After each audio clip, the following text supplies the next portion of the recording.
tradition here. We're gonna have an open topic, which is not at all connected to the theme of today, which is, of course, microelectronics. Then we're going to be moving on to the first microelectronics session, which is production and fabrication.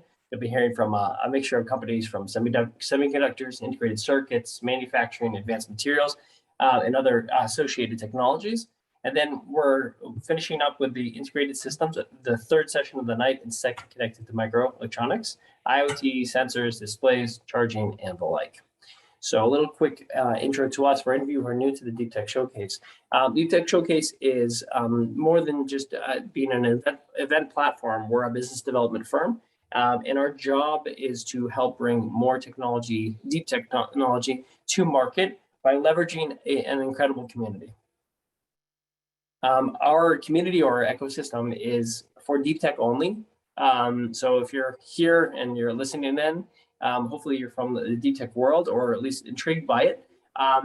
The members of the community themselves are a mixture of startups that are innovating today and developing deep tech outside of the life sciences.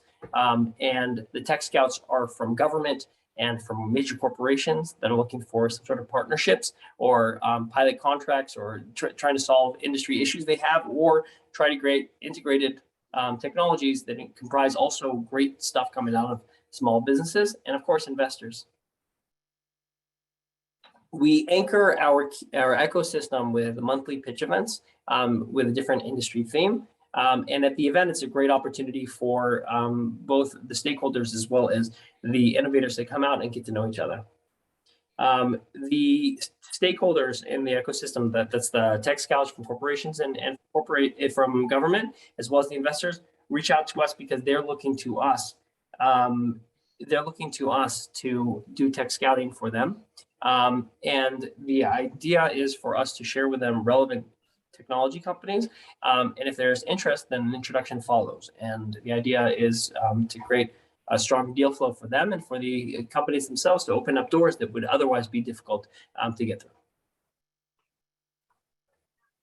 We're part of a larger organization called Deep Tech Crossing, which is a cluster of business development services connected to grant funding, connected to from both in Europe and as well as, of course, in the US, as well as other business development activities to help companies get to market. Our services, of course, include organizing pitch events, but we also have a strategies division. We have a marketing team and a studios team. And we help companies work on their pitch. The companies we work with tend to be strong on technology and not necessarily as strong on business development, although many have already put out a product or two into market. Some are at Series A, Series B, and others are a little bit earlier on. And we also help them to prepare themselves to meet with the different stakeholders and to generate business from trade shows. Industries we help. Well, it's easier to talk about what we don't work with. It's not that we're not focused. Our focus is deep tech and specifically outside of the life sciences. And as a result, we tend to work with dual use companies that have an application across the private sector, of course, but they also tend to have a government application as well, which isn't a surprise because the government market is a huge market, and what used to be bombs and things that fly are now advanced materials. It's logistics and supply chain, cybersecurity, AI, dealing with large amounts of data and many other technologies as well. And so they tend to be dual use companies with applications in both. We do not work with life sciences or fintech or consumer goods or medical device or big pharma or any of that stuff. Our focus lies outside of that in the deep tech world. This is our team. A bunch of handsome folks, if I do say myself. We started the Deep Tech Showcase about 1 year and 4 months ago, and thankfully we've been able to have one event per month on average, and we've become a staple in the community, and we feel really blessed to be able to do that with such great people. Our upcoming agenda, we have for the 2022 showcase calendar, we have, this is of course the March event, Microelectronics. Next up is energy. I think we might be already full for this event as far as pitching companies go, but please reach out to us if you feel you're relevant for it. Then smart cities, third wave of AI, aerospace and defense, communications and connectivity, advanced materials in September. and then the future of computing, autonomous systems, and space. I'll float out this teaser. If you are planning on being at the CES in January of 2023, we're going to be hosting a satellite event, which will be going on probably for anywhere between 4 to 6 days. We haven't hammered out all the details, and it's an ability for companies that are looking to connect to deep tech, either stakeholders or innovators, to do so at a otherwise very vast network of companies. I think they're at the CES, there tend to be between 100 and 180,000 people. So to get the needles out of the haystack is what we're working at. Talk about a special program that we're running, which is super relevant. It's a co-investment opportunity that's from the United States Air Force called StratFi or TACFi, and we're running a growth accelerator for eligible companies. And this is pertinent because this actually starts on Monday of next week, on April 4th. A little background, I'll just take you through it and I'll explain why it's relevant here. StratFi and TACFi are programs where the Air Force has already invested through the SBIR programs, at least $750,000 to $1 million, $750,000 to $1 million. And these companies are about to enter or have already entered what's politely known as the innovation valley of death, which is very common in federally funded startups, where they get to a place where they're prototype, and to go from prototype to product and to be able to deliver to a customer from the United States Air Force, waiting for this product to be ready. There tends to be missing capital in order to actually bridge that innovation valley of death. And so the StratFi and TACFi programs are there for this, where the United States Air Force is looking to see if they can work together with investors to help these companies that are dual use by nature, and to help them bridge this really difficult time so that the United States Air Force can become a customer. So you have a tier 1 customer at the end of the journey. And it works pretty simply. But we'll talk about the program itself, but our growth accelerator, which is not at all associated with the United States Air Force or any other government agency, is a 3-month program for any company that is eligible, where we help them both identify match funding from within the United States Air Force, higher MOU if you need a higher MOU ranking, but also to help connect to investors. Just to let anybody know in this network, we ran an event to let investors know about this, and the interest is very high. Of course, you have an opportunity to make an investment, which is the equivalent of a Series A or potentially with Series B and the higher funding program. And that is to help companies deliver to a customer in the wait. So it's a fantastic program. The program itself, our accelerator, includes one-on-one mentoring to help the companies identify potential stakeholders, connect to investors, and get ready for the investor meetings. And this is a non-dilutive program, so which means we are only taking an upfront fee and a success fee from any government money that comes in. Understanding how the program works. So AFWERX funds companies in stages. You get a phase 1, it's $50,000. You're supposed to get an interest from an Air Force customer, and then you get follow-on funding. After this, you get to prototype. And that's where StratFi and TACFi come, which offer matching funding for a total of up to $60 million for you to deliver to an Air Force customer. This isn't the first time they've done the StratFi or TACFi programs. This is actually the 3rd time. And the most recent one, you'll see that the Air Force's small business funds invested nearly $300 million. The Air Force and Space Force together also nearly $300 million. And they were able to get matching funds from government as well as from matching private sector, also to the tune of around $300 million each. So roughly $9/10 of $1 billion or $900 million last year went into this effort.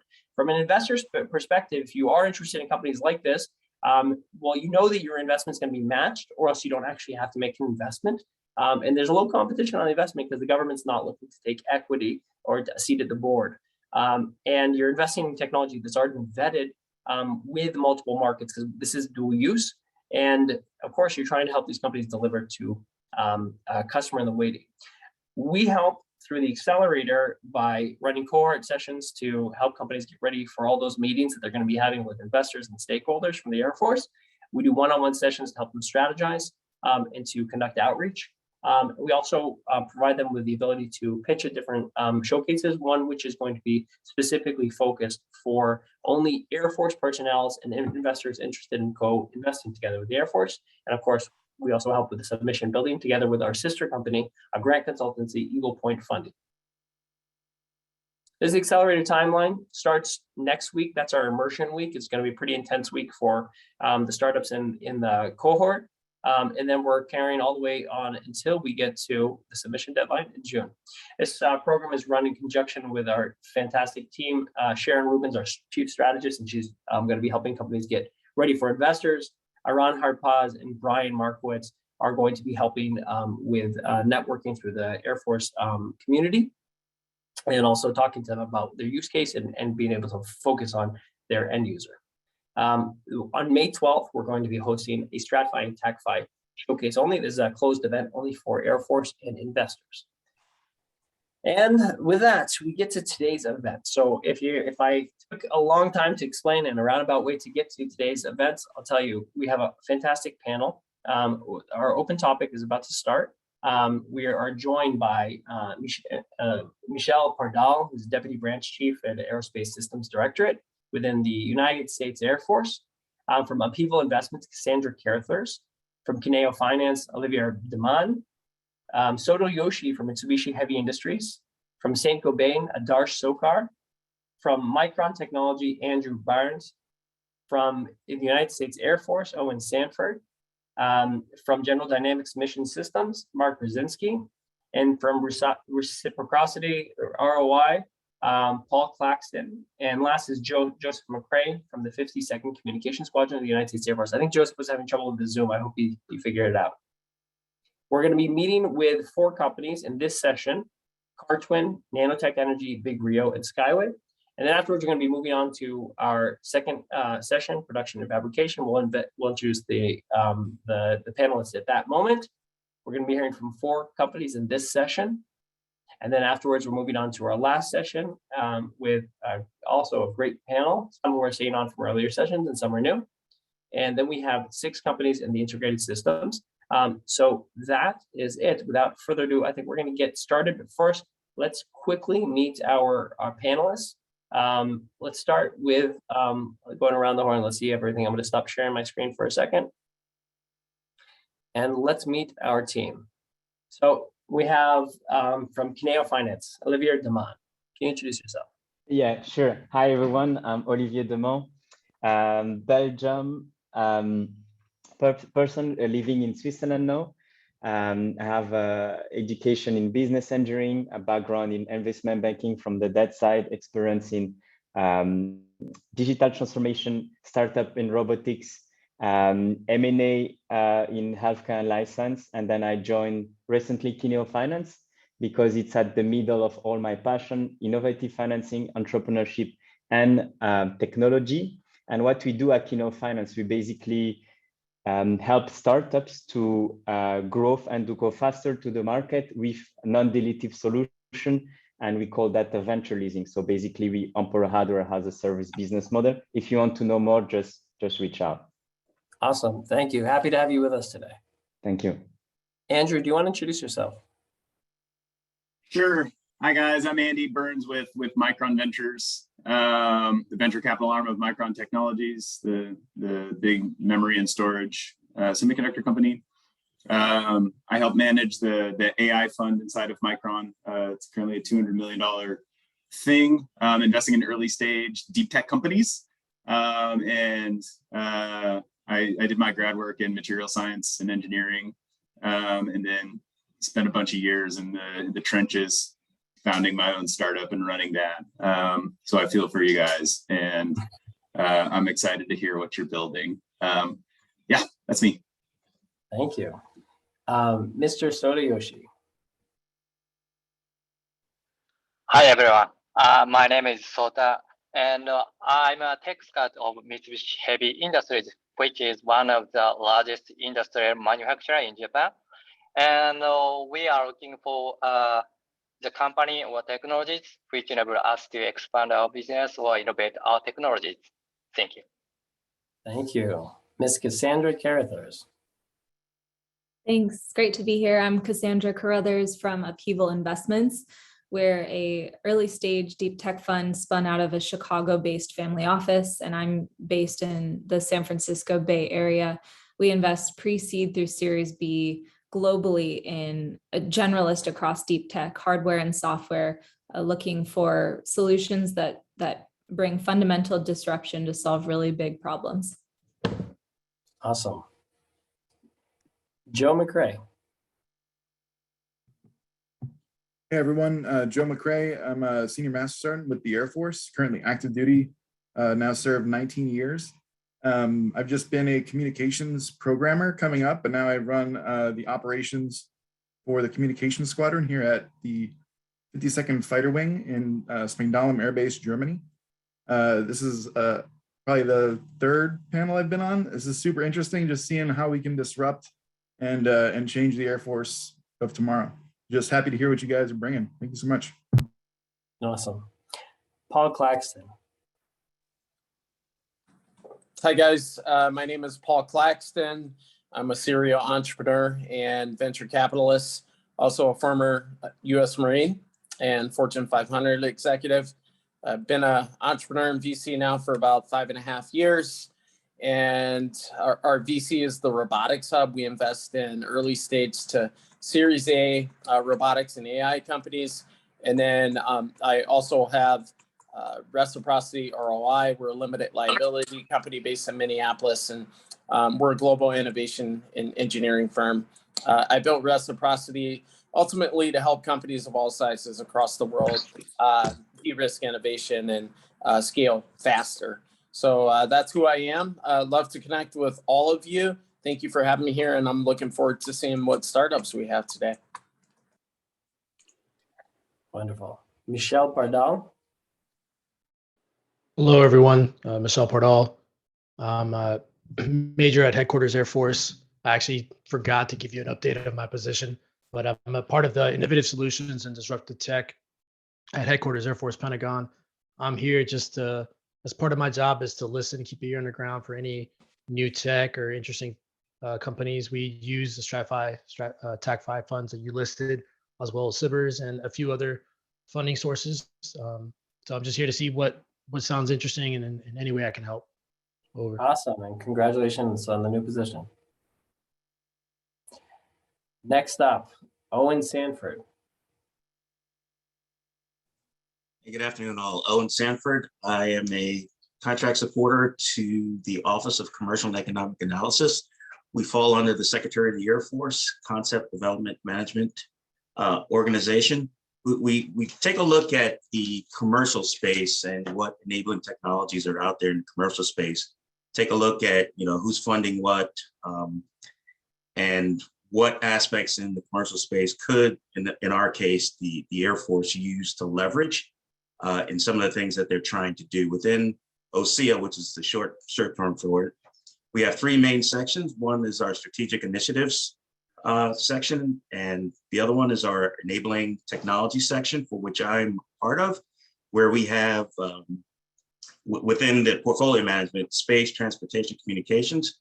Within the enabling tech, we've got folks that work with microelectronics, AI, ML, quantum information sciences, autonomy and sensors, additive manufacturing, industrial robotics, digital engineering, IoT, and energy, for which I am part of that aspect, where we take a look at batteries, solar, nuclear, hydrogen, fuels, et cetera.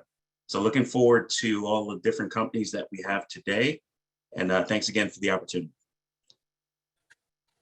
Wonderful. And last, I think, for the panel is Mark Krasinski from General Dynamics.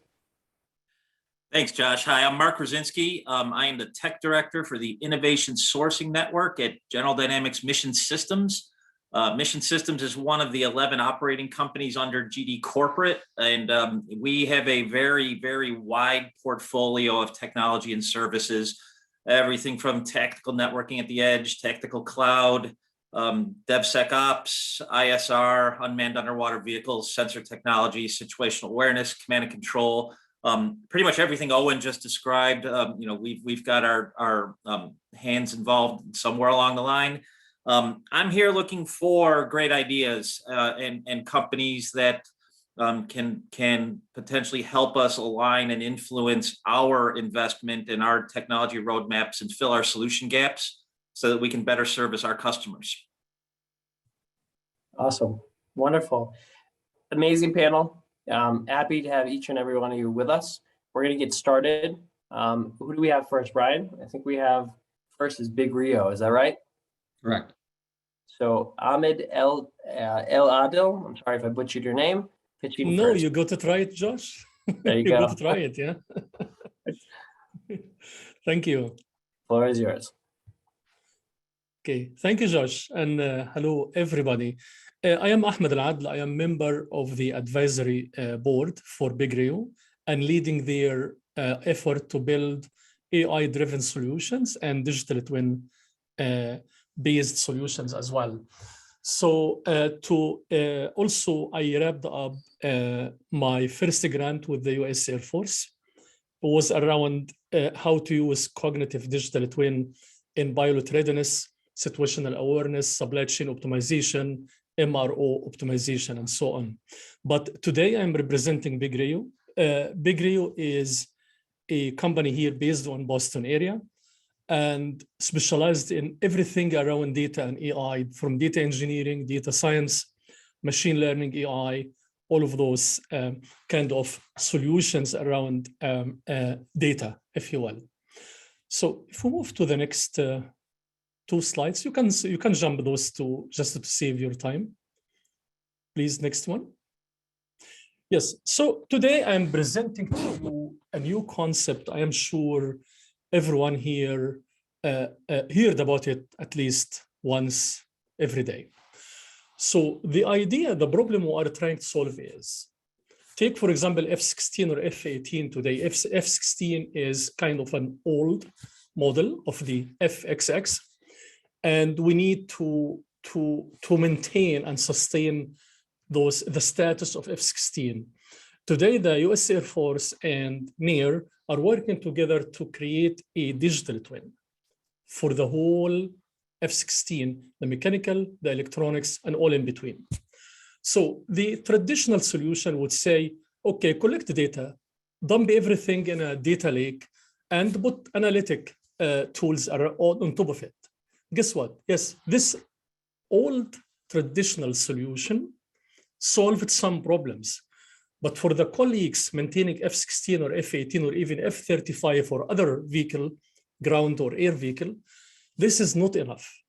The amount of data, the amount of knowledge embedded in this data is beyond the human and the brain capabilities and the capabilities of the analytics tools we have today. In 2016, and in collaboration with MIT here in Cambridge, I founded and published a concept called cognitive digital twin. It is a digital twin which you might heard of, but with a brain, because actually business leaders need the brain more than anything else. So I added on top of it the cognitive, which is the brain we needed today. Could you please move to the next? Yes. So today I would just give you a very quick background about the three concepts I introduced in 2016 and used since then in very serious solutions and the products. The first one is a cognitive digital twin, which is the hybrid mix of technologies, traditional technologies, AI technologies, cyber physical securities. We need to create a cognitive digital twin for an object, could be F-16, could be F-18 or whatever, or even equipment on factory floor, but also could be used to create a cognitive digital twin for a human. The human here could be pilot, could be an operator, any persona you can imagine. The second concept, which is cognitive digital thread, which converts the mess of data we have today to usable knowledge, which you can, the human or the machine can use in real time. The third one, which is cognitive digital swarm. Imagine today we have any number of F, whatever F, XX, and they are working together to execute a mission. What about if we have a swarm, like drone swarms, for example? Can we create this? Yes, if I have digital twin for everyone, I can create a swarm, intelligent swarm, which can do magic. And I'm sure recently I watched something about the research center in Maryland, and they have something like that. So there are three concepts. I want to just to give you a very, very brief background today. Next slide, please. Okay, simply, the cognitive digital twin is a platform which can predict, simulate, analyze, comprehend, and continuously enhance its capabilities through continuous learning. And continuous learning coming from cognitive system architecture, AI world, and it is real. Fortunately, it is real today. 30-second warning. Yeah, so this is just this about the technology itself, about the solution. If we move please to the next. Yeah, I just take today, the product life cycle, we design, we plan, we source, we make, we deliver, and learn, continuously learn about what we built and how our customers use that. So this is a typical case for cognitive digital twin, supported by cognitive digital thread, products and solutions. And if we make to the next step, next slide, please. So from Big Rayo perspective, we are looking for partners and the investments and customers to implement solutions or products around the concept of cognitive digital twin and the thread, and actually in different areas, whether it is take the supply chain optimization, as I mentioned earlier, the predictive maintenance, the overall equipment efficiency, which is a major problem, whether in military setting or commercial setting. Also, again, as you know, electric vehicle, after the crisis we have today in the world, will have a very, very huge opportunity. Also in the military setting, not only in the commercial setting. And finally, the manufacturing of smart systems, whether it is military intelligence systems or commercial intelligence system as well. I have to stop here because of my 5 minutes.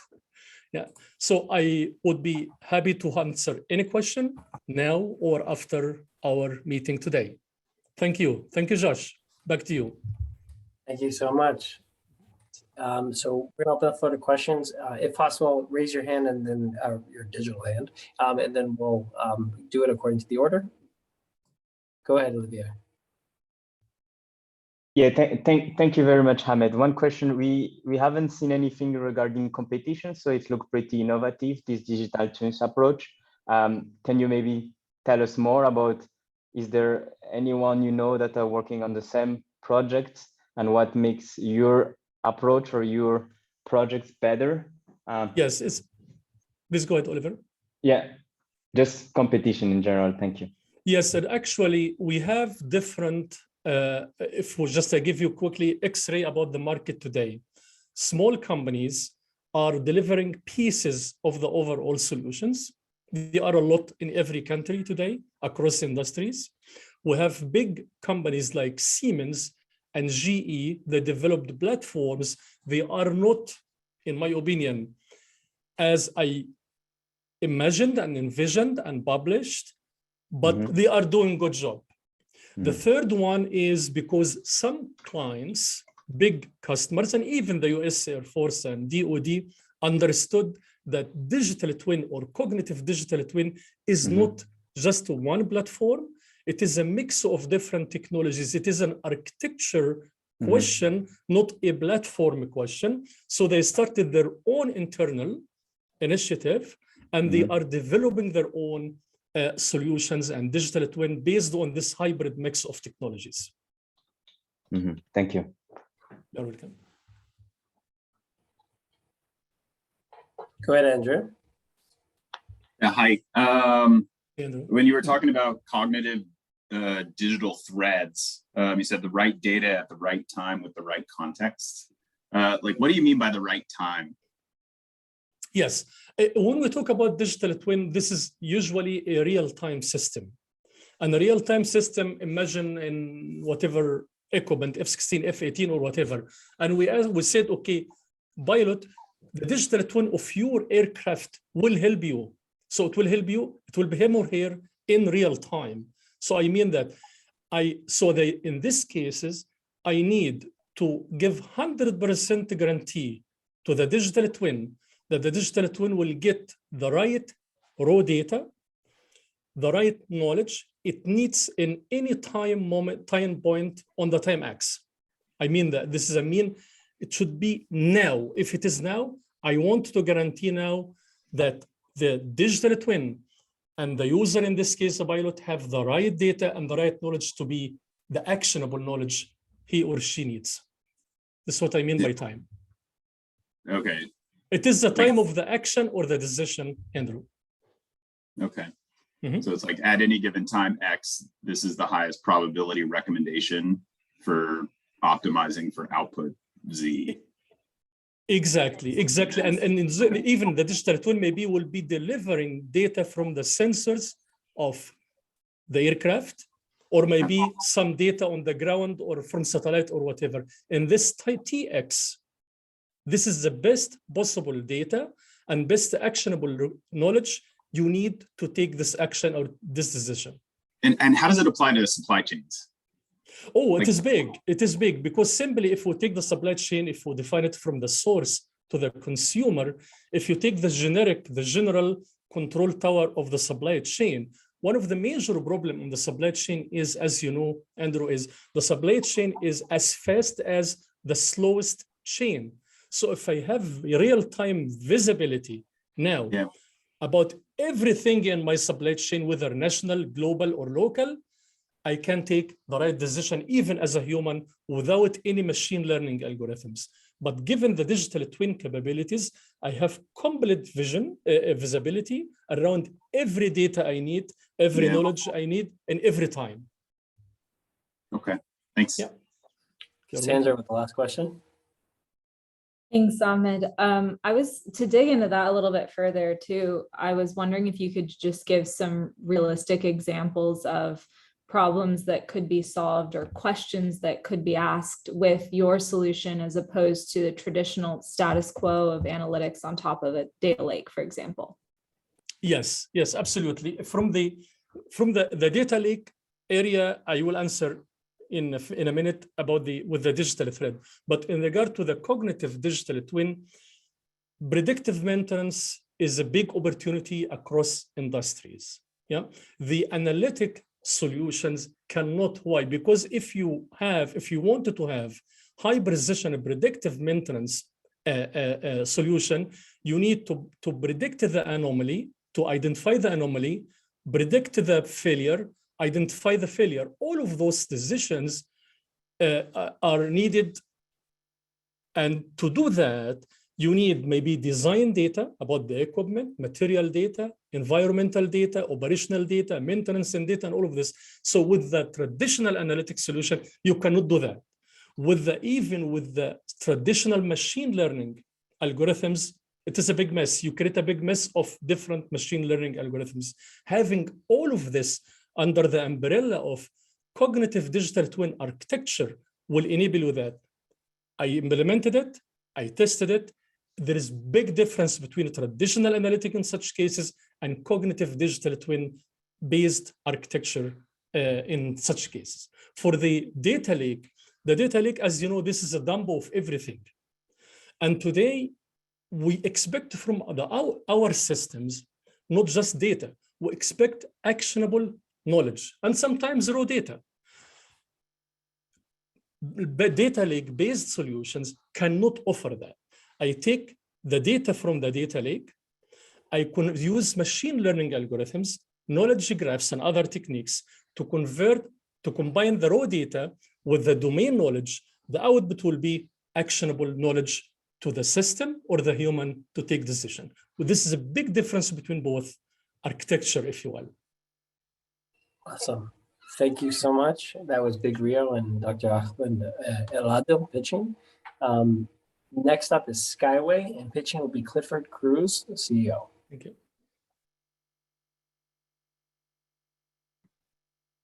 Hello, everyone. We hear you good, loud and clear when you're ready. Okay, great. Thank you. Hi, everyone. My name is Clifford. I'm one of the founders of Skyway, and my background is in cybersecurity. I've done many startups in the past doing radio communications for aircraft to cloud architectures and encryption algorithms. I'm really pleased today to show you one of my next ventures here, and it's called Skyway. It's in the urban air mobility market in the aviation sector, and it's going to be a really great presentation and some insights into the industry and what we got going for you. Next slide, please. So as you may or may not heard, there's a really great revolution happening in the aviation industry, and it's called urban air mobility. And it consists of eVTOL aircraft, which of likes of Joby that has been making the press lately at Wall Street, to drone delivery services, to vertiports, which are basically small little aircraft to be popping up all over the city landscape here in the States and abroad, and a slew of online software services that are coming straight out of Silicon Valley and across the world to help support the aviation business in this new endeavor of automation, IoT, and automated services in the aviation sector. Next slide, please. And so just so you understand how big this market is, NASA is projecting that this will be a $1.5 trillion market by 2030. And we're already seeing the likes across the globe of national deployments happening throughout the country and other countries alike. We're seeing developments in Europe, Japan, and the US, and across the globe. There are over 100 UAM companies, and that is expanding every year. And there's already been $10 billion of investment in this industry alone. So it's really safe to say that this industry is here to stay, and it's coming right at your doorstep. And so if you can really imagine in about 10 years, see, in the continental United States, there's only roughly 20,000 aircraft that are flying over a given day. In about 10 years, there will be over 250,000 aircraft flying over our skies. And by 2030 globally, there will be over 3 billion aircraft flying in the sky within that future. So we're looking at a whole different landscape, look to the sky, and it's a whole different future, right? So begs the question, what's going to manage all of this stuff that's flying around? How are industries going to be able to work together? And how does the government really incentivize and really looking towards this, right? And that's pretty much privatized air traffic control that's been going across the country, and all these new startups that are coming around, including Skyway, offering some of the most innovative solutions in this business. Next slide, please. So what is Skyway? Skyway is building the next evolution air traffic control center called Skyway Command Navigation Services. And in this service, we provide state-of-the-art artificial intelligence and machine learning mixed with air traffic navigation as a service. We're baked in with cybersecurity resilience, aircraft communication services, aircraft separation services, and emergency contingencies on the local ground levels. This is a one-stop shop for small businesses, emerging business, UAM businesses to enter into the urban air mobility sector without having to go through the regulatory hurdles and a lot of the licenses required in order to provide these types of services. This enables businesses to focus directly on their products, rather delivering the best coffees to you within the minute, or eVTOL aircraft delivering the best Uber services for their environments and their operations. So Skyway's really taking forefront in that evolutionary experience and providing the most state-of-the-art traffic command center in the US and globally. Next slide, please.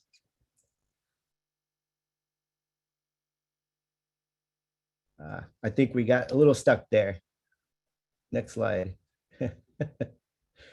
So here at Skyway, we actually have air traffic navigators, which are the evolution of what an air traffic controller is. And these navigators are specifically designatedly certified by the FAA to operate with the new National Airspace Services and FAA Cloud Communication Services. And we're also expanding those services across Canada and as well as in Europe with the same architecture that we've built and designed here at Skyway.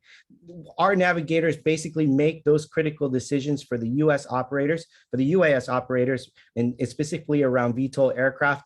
And our navigators interface with the most advanced navigation system, which here at Skyway we call the Nav Pod. And it's a specific pod with cybersecurity elements to it and specific integration requirements for federal aviation use for ground operations in traffic management solutions for eVTOL aircraft. Next slide, please. And with that, the reason why Skyway is such a best bet is because we're actually expanding services. Our proprietary business model and our platform enables us to provide navigation services across the US rapidly without the needing of certain FAA requirements or certifications and growing into the regulatory environment throughout the globe. This enables businesses to start operating today and with and also have them ability to gain control and making sure that they're compliant. We see ourselves penetrating the globe within the next few years, including Japan, Australia, and Europe within the next 4 to 5 years throughout our infrastructure deployment. 30-second warning. And with that, we're actually really here and proud to announce that we're doing our Series A here at DeepK Showcase. It's a $15 million Series A. We're located in the San Francisco Bay Area. We're in the aviation business and sector. Our validation is that we're actually working with the National Airspace Service and the FAA and NASA directly, amongst other agencies, where our panel consists of Motorola, NASA, MIT, and a bunch of others when it comes to this space. So with that, I thank you very much, and I'd love to hear your questions. And thank you, DeepK Showcase, for enabling us to show what we have and everybody that's attended here today. Wonderful. Thank you very much, Clifford. First question is from Owen Sanford. Hey, Clifford, thanks. Good briefing. Couple questions. Who else is in this space that's attempting to do what you're doing? And are you offering the service of being able to control and manage the whole gamut of autonomous, air mobility systems together with avoidance and everything else associated with that, and vectoring those automatically into proper flight orbits or whatever the correct terminology is, so there's no collision or deconfliction of airspace and things of that nature? And thirdly, did you say you didn't need FAA approval, or that you are working on FAA approval? Because towards the tail end, I thought I heard you say that it wasn't required. Yes. Okay. So I'll answer that. As far as competition, when it comes, there's a slew of services or companies called UTMs, which is Urban Traffic Management. And for those who are on this call that really don't know how this airspace is working, both in Europe and abroad, they're looking at urban air mobility being a decentralized airspace. That means that multiple companies can occupy the same airspace to provide services under the same rule. In this case, what makes Skyway really interesting and very particular is that we've come up with an actual service model that provides separation services for aircraft under this new type of umbrella. But we're also working directly with the FAA to enable data exchange to make sure that the flight intent and the separation services that make sure that other competitors are in the space that understand and know where aircraft is can adhere to the same separation that's happening, making sure that aircraft don't conflict into the same airspace. And when it comes to other competitors that are directly in competitor with us, there is actually only two. Both are actually in Europe. We're the only American company that actually is doing exactly what we do as far as a 24-hour operation command service, other than just selling software as a service. So, that's what really makes us different when it comes to our space. Now, to the statement that I made about the FAA regulatory, we are a data exchange navigation platform, which means that we don't have aircraft, we don't manufacture aircraft. We're an air traffic control service wrapped around cybersecurity methods, right? That means that we're able to provide geospatial information, geospatial policy enforcement, as well as separation services online as a cloud platform, as long as we're following a lot of those navigation encryption standards, by which Skyway is actually writing those standards internationally. So, we actually have the upper hand on a lot of those areas. And since we're becoming part of those policies, as those policies start to give out, those roadmaps start to integrate into it, right? So that's kind of like how we're able to expand our services rapidly, but also adhere to the regulations as we go. Now, of course, if you're doing a drone operation, you must have your drone airworthy certified, as according to the FAA standards, or a VTOL aircraft must be certified in that case. But if you're simply looking for air traffic control services, there's really not a lot of requirements or FAA regulation when it comes to some of that stuff. But here at Skyway, we're innovating a lot. We're moving. We are actually single-handedly moving a lot of things forward here at the FAA. We're part of the integrations program into the National Airspace Service, by which we understand that there are no other traffic services doing that. So we're pretty far ahead when it comes to that type in that sector. Great, thank you. Awesome. So if there are any last question for Clifford? Okay, if we have no more questions, then thank you so much. Be sure to follow up with everybody. I think you have a couple questions in the chat. You can check those out. And thank you. Next up is CarTwin, and Corey Thompson, who's the CTO, is going to be presenting. Corey, do you hear us? What was that? You hear us okay? Yeah, I can hear you great. Good afternoon, everybody. It's great to meet all of you, and thank you for coming out to this and listening to our presentations. I'm Corey Thompson. I'm a retired Navy officer, submarines, and I've been in industry for about 15 years, focused on technology. And so I'm the CEO of CarTwin, which is a startup company. In a nutshell, CarTwin utilizes the deep data within a vehicle on the CAN bus and machine learning to predict failures before they happen. Next slide, please. We've all seen this, right? Driving down the road, you see these vehicles broken down on the side of the road. On average, they break down about every 10,000 miles. The vehicles are becoming more and more complex. And as a general rule, for the most part, the vehicles, the data in the vehicles is not connected to the management systems. Next. And the net impact, lots of money. That's basically what it comes down to. Money and operational availability is dramatically impacted with on-road breakdowns. Next. These are some broad figures, and they're based on industry figures. Obviously, trucks don't all travel 50,000 miles a year. Some go way beyond that, some less. But this just gives you an idea that the average on-road repair cost is about $400, which costs about $200 in downtime costs as well. And when you sum all that together, you get some very large numbers. Next. All of it's preventable. And the beauty of this is not an idea looking for a problem. We've already solved this. This technology has already been proven. We've been working with Porsche for about the last 4 years. We developed this primarily when Porsche came to us with an issue that their vehicles are getting so complex that they wanted to be able to give their technicians a leg up on troubleshooting and tell them exactly what was wrong with the vehicle rather than guess at a trouble code. And so when we developed CarTwin, that was the focus. And then we realized that not only could we do that, but we could then predict failures on other portions of the system and allow them to repair the vehicle before it even went back out on the road, and thus avoid the on-road breakdown. Next.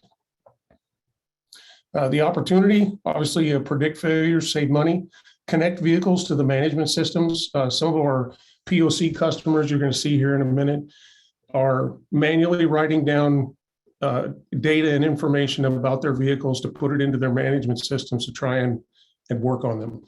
It obviously also optimizes technician time and troubleshooting. In the current world, usually you get a diagnostic code, which will give you a general idea of where a problem is at. And then a technician has to go in and troubleshoot down to figure out what it actually is. The statistics on that show that technicians are right about 30% of the time when they guess the part that's actually failed. And so our technology really helps out the technicians a lot in being a lot more efficient in fixing a problem once it's identified. Next. These are the three major proof of concept projects we have going on. We're looking for more. Cemex, large cement company, Primoris Construction Services, and Echo Movers. Next. Our secret sauce, what makes us different, say, than a telematics company, is that we record the data, the deep data on the vehicle, say for the emissions system, the turbocharging system. We record that data, we upload that data to our digital twin cloud in Azure, and then we use machine learning to predict failures and loss of efficiency in the system. Next. This is just a functional diagram of the platform. Down on the bottom left of this, you can see a picture of the equipment that we use to put in the vehicle. It's very simple. It takes a few minutes to plug in. We use the J1939 or OBD2 connections in the vehicles. And then that is transmitted via Wi-Fi or 4G up to our CarTwin platform. And then the data is brought back to the customer via a dashboard or into their other applications. Next. This is just a quick example of one of the dashboards, just to give you an idea of what a customer might look at. Next. Our roadmap, phase one here is really focused on building out our POC projects, getting a couple of systems down so that we have a workable product to take to market and then expand beyond that. Next. Core team, you know me, our head of data science, Dr. Bruce Ho, MIT, Caltech level. We have an extremely experienced team, Phil Edwards, VP of Sales, and Mark Sieber, VP of Technology, all very strong core people with many years of experience. Next. This is our advisory board, just a couple folks, Ashok Rao and Professor Sunil Gupta, both key members of the advisory board, very excited about the project. Next. We're asking for an initial target investment of $2 million. That's what we're shooting for. Now, I know what you're saying. Why invest $2 million when you can invest $4 million? We'll take $4 million. $4 is fine. But we're looking for investment so we can build out the project and make the product a really valuable thing that fleets can use, the government could use, the military could use, et cetera. Next. That's it. Thank you so much. Appreciate it. Any questions? Oh, before you ask the question, there is competition. I took the competition slide out. So let me just say that really quick. From a competition perspective, to my knowledge, there is nobody doing exactly what we're doing by recording the CAN bus data and using that to predict failures on a vehicle. Right now, it's a statistical prediction based on an error code. And the last 50,000 people that got this error code, this is what they replaced, but they don't know anything about the vehicle. So the closest one, I think, is C3AI. And I'm not certain if they're doing that for the Air Force right now, but I think they might be coming close. Awesome. Great. Even we didn't have a slide on it, we got the full view. So let's let Olivier go first and then Andrew.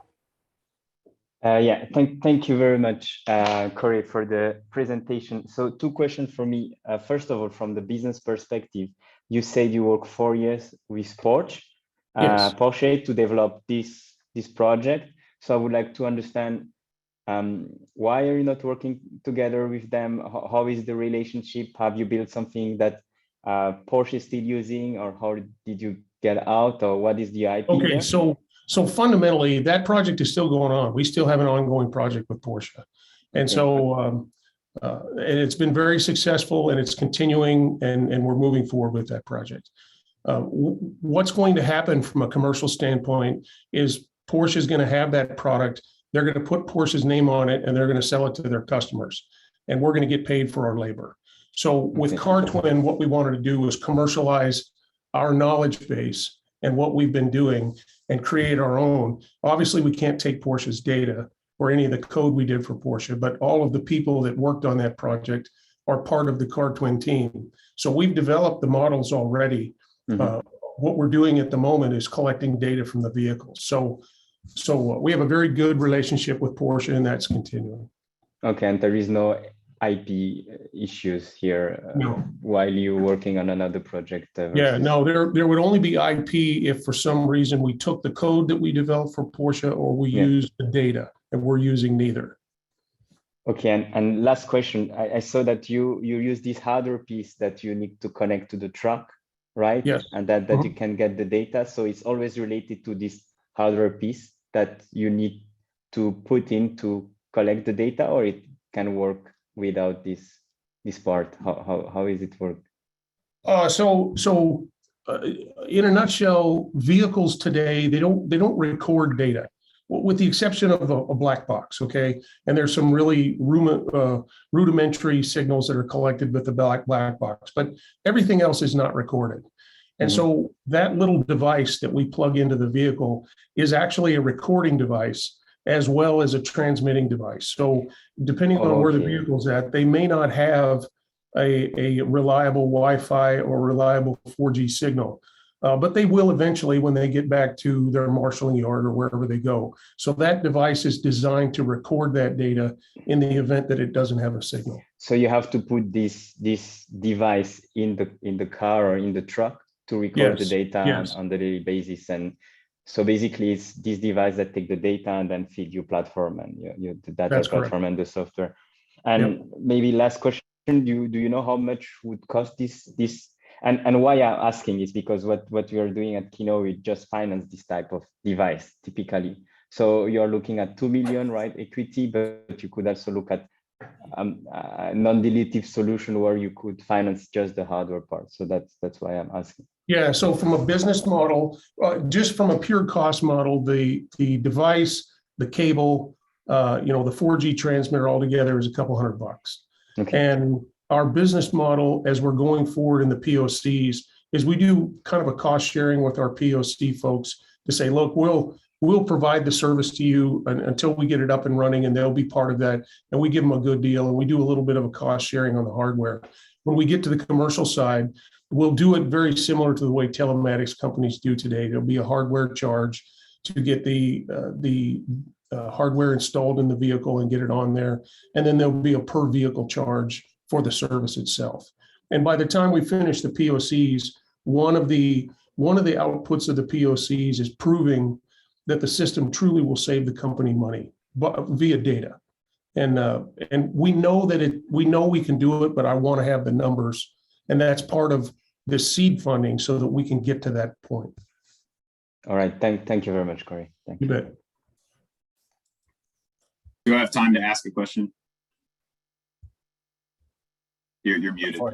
Go for it. Yeah. So Corey, on that last question, like when you're talking to these like fleet maintenance managers, and you're talking about converting from POC to scale deployments, like what do you believe are the KPIs that they're going to look for to make that decision? Oh, I think it's pretty straightforward. It's uptime, so equipment availability. If I can show that I've made a difference in their equipment availability, which depending on the company, that can be a massive number. So think about Cemex. It's a cement company. You got a cement truck that breaks down on the road full of concrete. You're into that for a lot of money, and it isn't going to be $400. And so, that's one metric is have I increased their fleet availability? And the second thing is, have I truly saved them on repair costs? So in other words, if I repair something in a shop, these are average figures, okay? If I repair something in a shop that costs $100 all in, if it breaks down on the road, it's going to cost me $500 to $600. And so we know how much, based on their historical information and their maintenance records, how much they're spending on on-road breakdowns. If I can prove to them, this is how much you'll save in on-road breakdowns. I mean, we could even be in a situation where I could just say, hey, let's share the savings and still make a pretty decent margin. Thanks. Awesome. I think actually, if I could, there's one other thing too. One of the things we found as being part of a lot of fleet organizations is that, as I mentioned in my presentation, people manage their fleets on spreadsheets and all different types of tools. Most of those tools are not connected to the vehicle in any way. Everything has to be fat-fingered. So it's a huge advantage of them to be able to have my system put that data into their management system automatically. Thanks. Wonderful. Thank you, Corey. Thanks, everybody. Corey Thompson from CardTwin. Corey, you have quite a few questions in the chat, so make sure you follow up. I sure will. Last pitch of the open topic session is nanotech energy, and pitching is David Palmer. Hi, everyone. Like I was just introduced, my name is David Palmer. I'm a business and strategic development consultant to Nanotech Energy. I'd like to start off by saying thank you to the panelists and various entities you're representing today, and my fellow presenters and attendees for everyone's time and consideration. and making this introduction of nanotech to you all. So kicking off, nanotech was founded in 2014 by co-founders Dr. Richard Kaner, Maher El-Kadi, and Jack Kavanaugh. And many of Nanotech Energy's technological advancements were born out of the Kaner labs at UCLA, where Dr. Kaner continues his work as Distinguished Professor of Chemistry, along with Dr. El-Kadi, Nanotech CTO, who is a former graduate student of Dr. Kaner's and remains an associate there. Nanotech also continues to work in close collaboration with UCLA to this day and to the foreseeable future. Next slide, please. So given the limited time, we're going to focus primarily on our battery technology during this introductory discussion, but Nanotech has 6 different areas where we offer product offerings. As you can see, batteries, graphene of various types, including graphene oxide and various dispersions of that, EMI shielding, conductive adhesives, conductive inks, and silver nanowires in powdered form. So next slide. So getting into the batteries a little bit, going back to 2002, Dr. Kaner discovered a chemical process to produce graphene, and various experiments within the Kaner labs developed from there. His work was cited by Novslev and Geim and their Nobel Prize winning published papers that followed a few years after that. Cutting forward or fast forwarding a little bit to around 2012, they made discoveries in the labs that graphene not only, as was known, was good for transmitting electricity or had high electrical conductivity, but also that it could store electricity. And they started off there with supercapacitors, and now that technology has expanded into batteries. Next slide, please.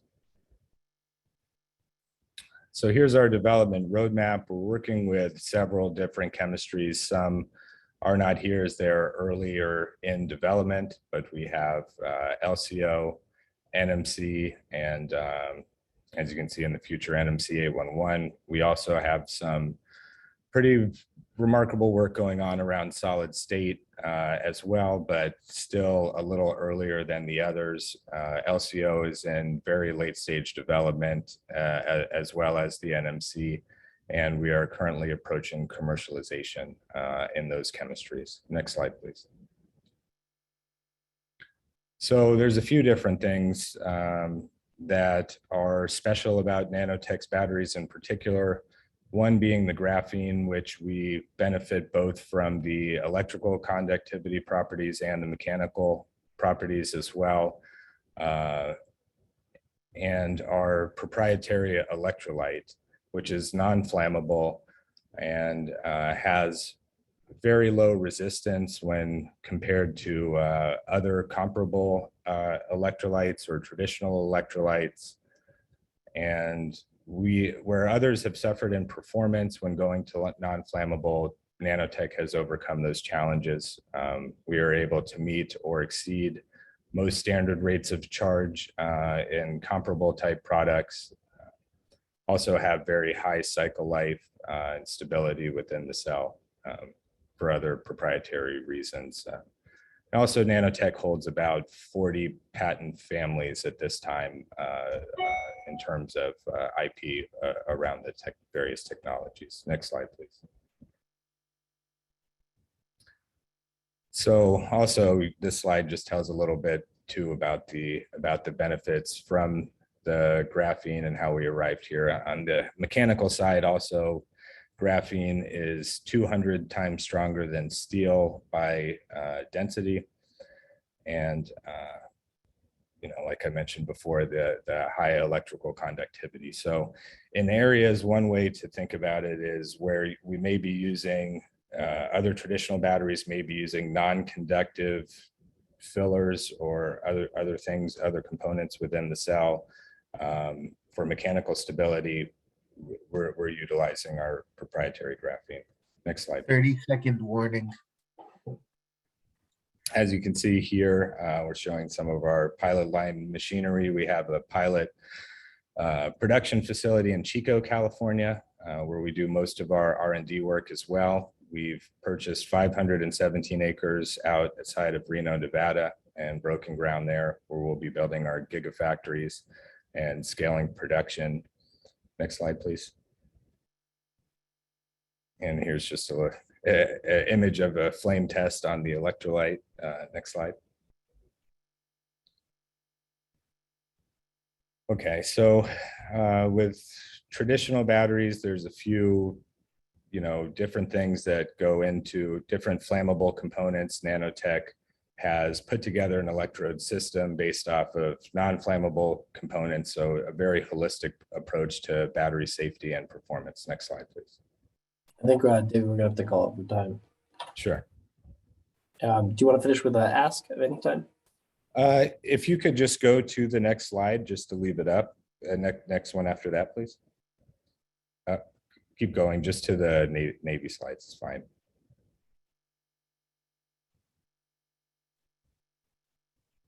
There we go, that's fine, thank you. Sure, we could open it up for questions.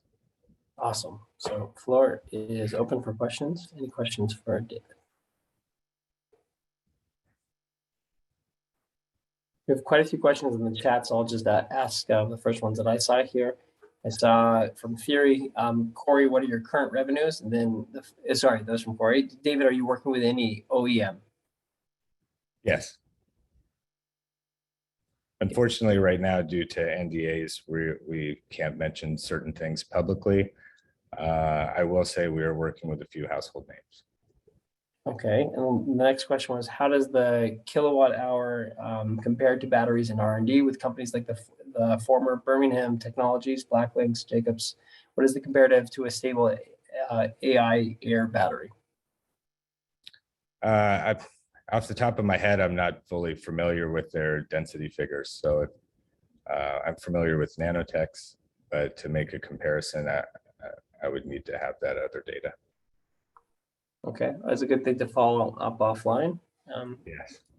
Great, wonderful. So David, you and Nanotech finish up the open topic. So thank you so much for joining us. And if any other questions, I'd stay on for a little bit to check through the chat and see any questions you have. I will, I see there's quite a bit there, so thank you. Wonderful. Okay, with that, we finished the open topic. We're moving on to the production and fabrication. And just real quickly, I want to introduce our new panelists. We have a couple panelists staying on. We also have quite a few panelists that are new joining us. So hold on real quickly. I share my slides. So we have joining us, the new is Matthew Cohen from Pangea Ventures, continuing is Cassandra Carruthers from Upheaval Investments. Prime Movers Lab, Alessandro Levy is joining us, as is George Severson from United States Air Force. From TDK Ventures, Tina Tasakaong is joining us. Yoshi's continue with us. And we're joined also by David Anderson from Mighty Capital. And then also continuing are Andrew Brines, Owen Sanford, Mark Rasinski, and Joseph Mcrae. So maybe just the panelists that are joining us can quickly introduce themselves. Matthew from Pangea Ventures, maybe you'll start. Sure. Hi, everyone. Matt Cohen of Pangea. We're a venture capital firm, and we invest in companies that are commercializing positive impact, hard tech kinds of technologies, primarily in the early growth stage. So companies with a commercial product on the market at the time of our investment. Awesome. David Anderson.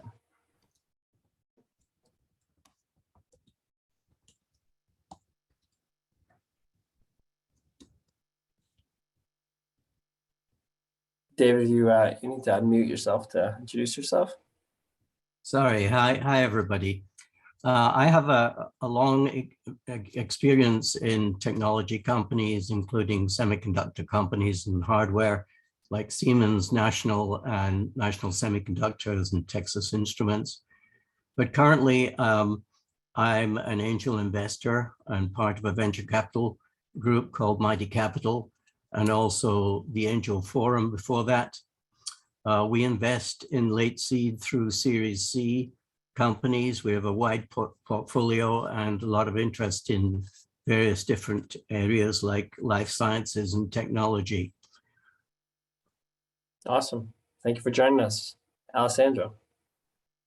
Hi, everybody. Thank you for having me. Alessandro Levi, I'm a partner at Movers Lab.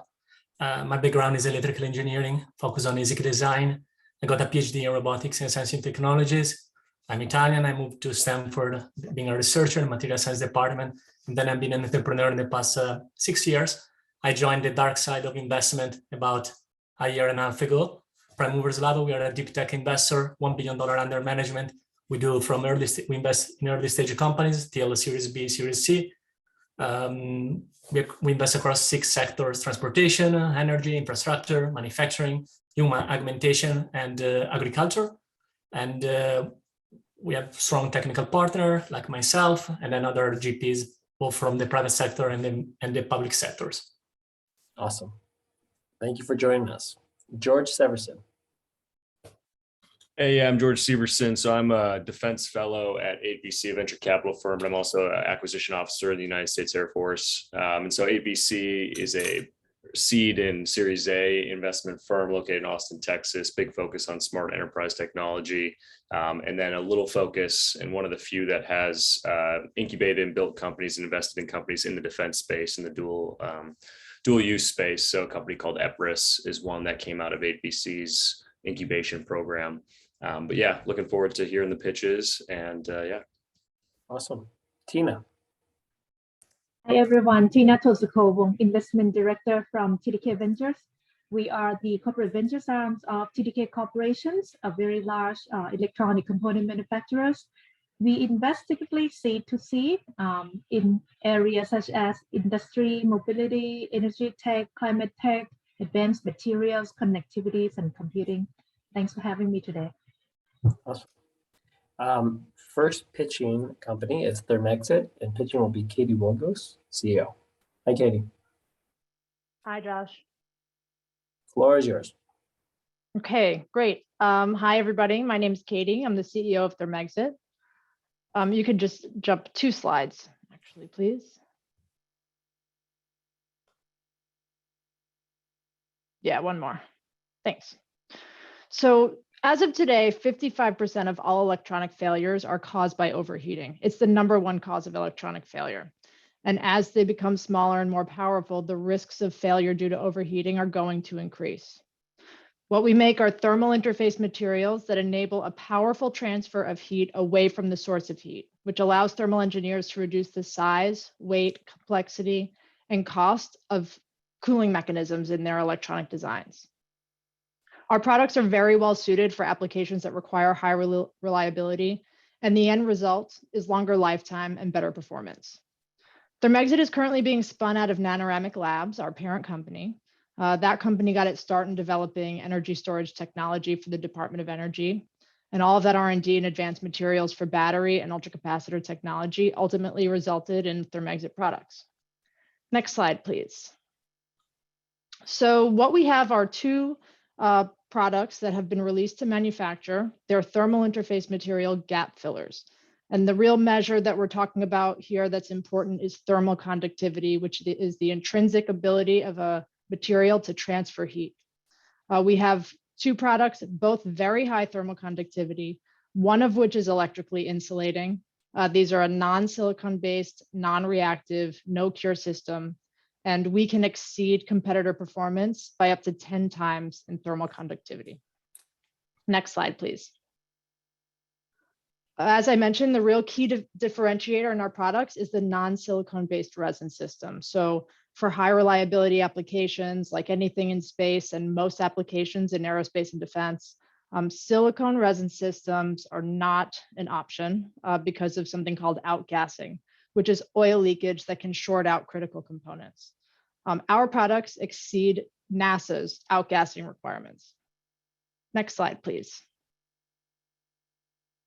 Both of our products were released last year. We've sampled out to over 100 customers. We're getting great feedback, and we're using that to develop our product pipeline, which I'll talk about in a few slides. Our initial focus is in a few key areas. So satellite payloads and antennas, lightweight drones, high power semiconductors and embedded processors in aerospace and defense. And then on deck from there, we're looking at commercial applications like 5G infrastructure, data centers, and automotive. So to give you an order of magnitude, the thermal interface material market is around $3.5 billion, increasing at a rate of 11% year over year. Next slide, please. So what we're working on now is our product pipeline. Actually, all of these that you see here on this slide are in process right now. So we're working on pads with increased tackiness on one or both sides, which is pretty critical for high volume manufacturing processes. Softer pad variants, which will decrease our thermal impedance, larger sheet sizes, and thinner pad variants that can replace things that are currently using thermal paste and greases. Next slide, please. A little bit on our business model. So at Nanoramic and at Thermexit, we are truly focused on innovation. We want to establish pilot scale manufacturing in-house, scale up through CapEx and contract manufacturers, and then ultimately license our technology for high volume manufacturing. And the end goal is either an IPO or an acquisition. Next slide, please. A little bit more about the team. I'm Katie, the CEO. I've been working at Nanoramic for about 9 years. My background is really in marketing and operations. And about a year ago, I took over the role of CEO at Thermexit.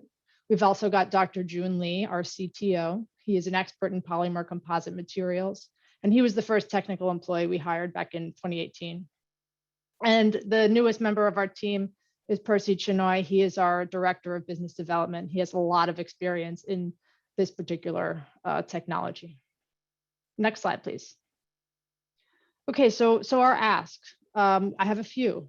We recently won a phase 1 open topic SBIR from AFWorks. So we are seeking Air Force partners who are design engineers in possibly lightweight drones or satellite payload systems who might be interested in implementing a high performance custom thermal pad to demonstrate a reduction in size, weight, and cost of other cooling components such as heat sinks.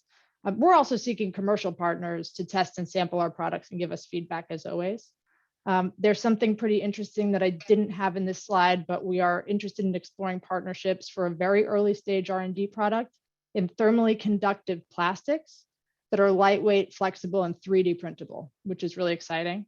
I know that AFRL has a well-known 3D printing lab, so if you have any connections there, that would be an exciting partnership. That's it for me. Thank you. Thank you, Katie. Opening up the floor for questions.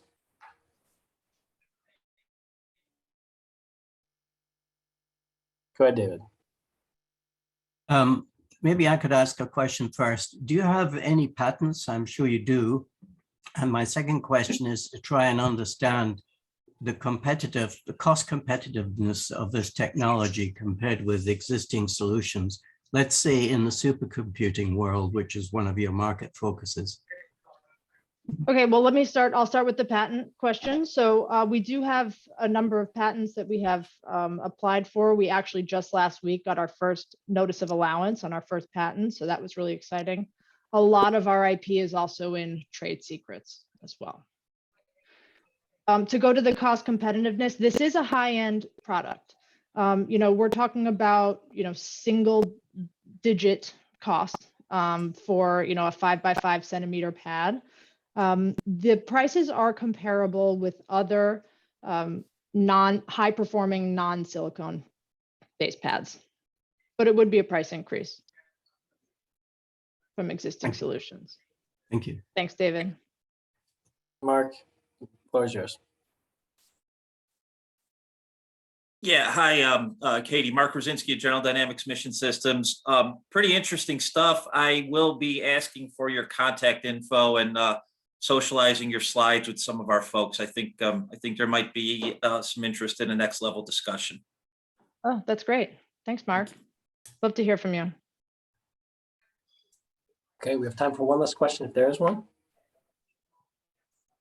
Go ahead, Alessandro.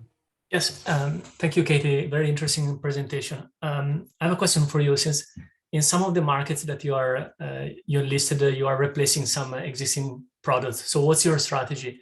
Are you talking with the OEMs, or are you planning to partner with existing resin producer tell us more about your strategy? Yeah. Thank you for asking that. So we are working directly with end customers right now, but we do realize that as a startup, it's very difficult for us to reach some of these higher volume products, higher volume applications. We are partnering with large manufacturers of thermal interface materials. I do think that an acquisition or a license would be the best route for us because these products would fit in very well as a high-end offering that a larger company can just kind of blend right into their product line. And that's something, especially when it comes to really high volume applications like automotive, it's pretty critical to be in one of those approved vendors, ecosystems. So that is our end goal, licensing and acquisition with the large manufacturer. Did you get funding from your existing mother company? So we're raising money now. We are almost 100% subscribed in our Series A. Nanoramic is going to hold ownership in the new company, but is not putting money into the round. We will have a service agreement with them, which will help us bridge the gap as we spin out. We'll use some services from the parent over about 2 years. Okay, thank you. Awesome. Thank you. Thank you. That was Katie Logos from ThermExit under Nanoramic. And next up is OptiPulse, John Joseph, who is the CEO, is pitching. My name is John Joseph. OptiPulse, I am the founder of OptiPulse and the inventor of the technology, and I'd like to jump right to the problems that we have today in telecommunications. Some of the major problems of providers are one, connecting the last billion. There's no clear energy efficient way to deploy the infrastructure. The data center carbon footprints are excessive, and that includes latency, maintenance, costs, and energy use. The bandwidth decreases as more are connected. So what that really is about the legacy infrastructure and its inadequacy for any expansion. The solution to these problems, next please. The solution is optical wireless, and we have invented a new type of technology that we were introducing to you today. It is a photonics chip that has enough power and speed to replace microwaves in a lot of line of sight applications. And so what really is the important part about this is that this technology has the speed of a fiber laser. It's got designable divergence, the eye safety of a non-coherent source. It's as powerful as it needs to be. We'll show you data on that in a tiny energy efficient form factor, and it can be directed non-mechanically. Next, please. So our team is all scientists, well, not all scientists, but most of us have worked together from the national labs back in the late 80s on vertical cavity surface emitting laser structures. So we're some of the world's leading experts on that. Our Dr. Lott is the world's record holder in a number of power and speed applications in this area. And we now hold the world record with our stuff on speed, power, and size. So today we get to announce to you, you're the first group to announce this, that we've been looking far and wide for a CEO that really fits what we need. And that is taking it to market a very procedure-based, product-oriented, focused philosophy. And this is what we have found with our first female CEO, and she is fantastic. I will bet she will be a star pretty soon. She has got incredible energy, incredible focus, and she is very intelligent. Very great team to work with her. Our teams work together for a long time, and we seem to all hit on all cylinders when we're together. So we're excited about this, and just think that's a great time to introduce her. Go ahead to the next slide, please. So what we really have is a new type of photonics device. And just quickly, I won't go through the tech here, but we have back emitting laser arrays. And so these back emitting laser arrays, the important part of the new patents are that we have a new architecture here that allows us to put as many devices on a high-speed waveguide as we need to, and it does not slow down the speed of the actual device. And then second, the other second part of the patented device is really a micro lens array that is on the back side of the device, and we offset those lenses so that it overlaps the beam either in a virtual spot behind the chip or in a real spot in front of it. And we can take that spot and sum all the beams together on a chip scale manufacturing. So this is really important because this chip, we get about 20,000 of these on a 4-inch wafer, and it costs us about $1 to manufacture. That chip you see on the finger right there has enough optical power to go over a mile at 25 gigabits per second on a single on-off keying. Now we also have patents based on moving and repositioning these micro optics off to the left or to the right. And if you do that, you can then put many chips together on the same beam and in the same way. And this is an example of that. These 3 chips here have 120 lasers on them, and they are all on a single beam. These are beam profiles you're looking at going back, and here in this, you can see it 1.5 millimeters behind the chip. It's perfect uniformity across here, very uniform for a source like this, and we can project this. This is what's projected into the far field. So uniform power in the far field, which is extremely important for a wireless source. And over here we can. Okay, we can multiplex this much faster with this technique. So next slide, please. This is some of our prototypes, and we found that it uses 1/10 of the energy of wireless microwave links. We've gone over 100 meters from building to building. Next slide, please. Our first products are really evaluation boards that we're going to work with the OEMs with, and we have the evaluation boards, the first ones in our hands now. We're putting together the instruction manuals for OEMs, and we have a number of companies waiting on these evaluation boards. Next, please.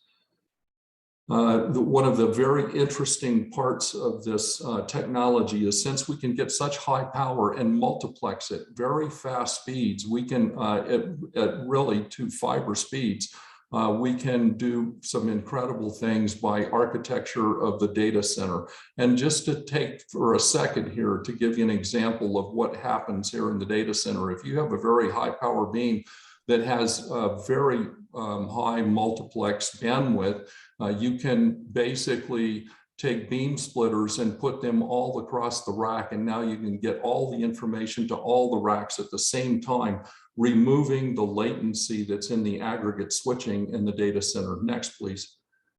There's many applications in this, and in our NSF I-Core training, we talked to over 100 customers, and there are so many applications waiting for this that we're pretty excited about it. Next, please. John, I think we're gonna have to call it. Okay, thank you very much, and looking for partners, strategic partners, and investors in this. Thank you. Awesome. You want to say what the round you're looking for currently?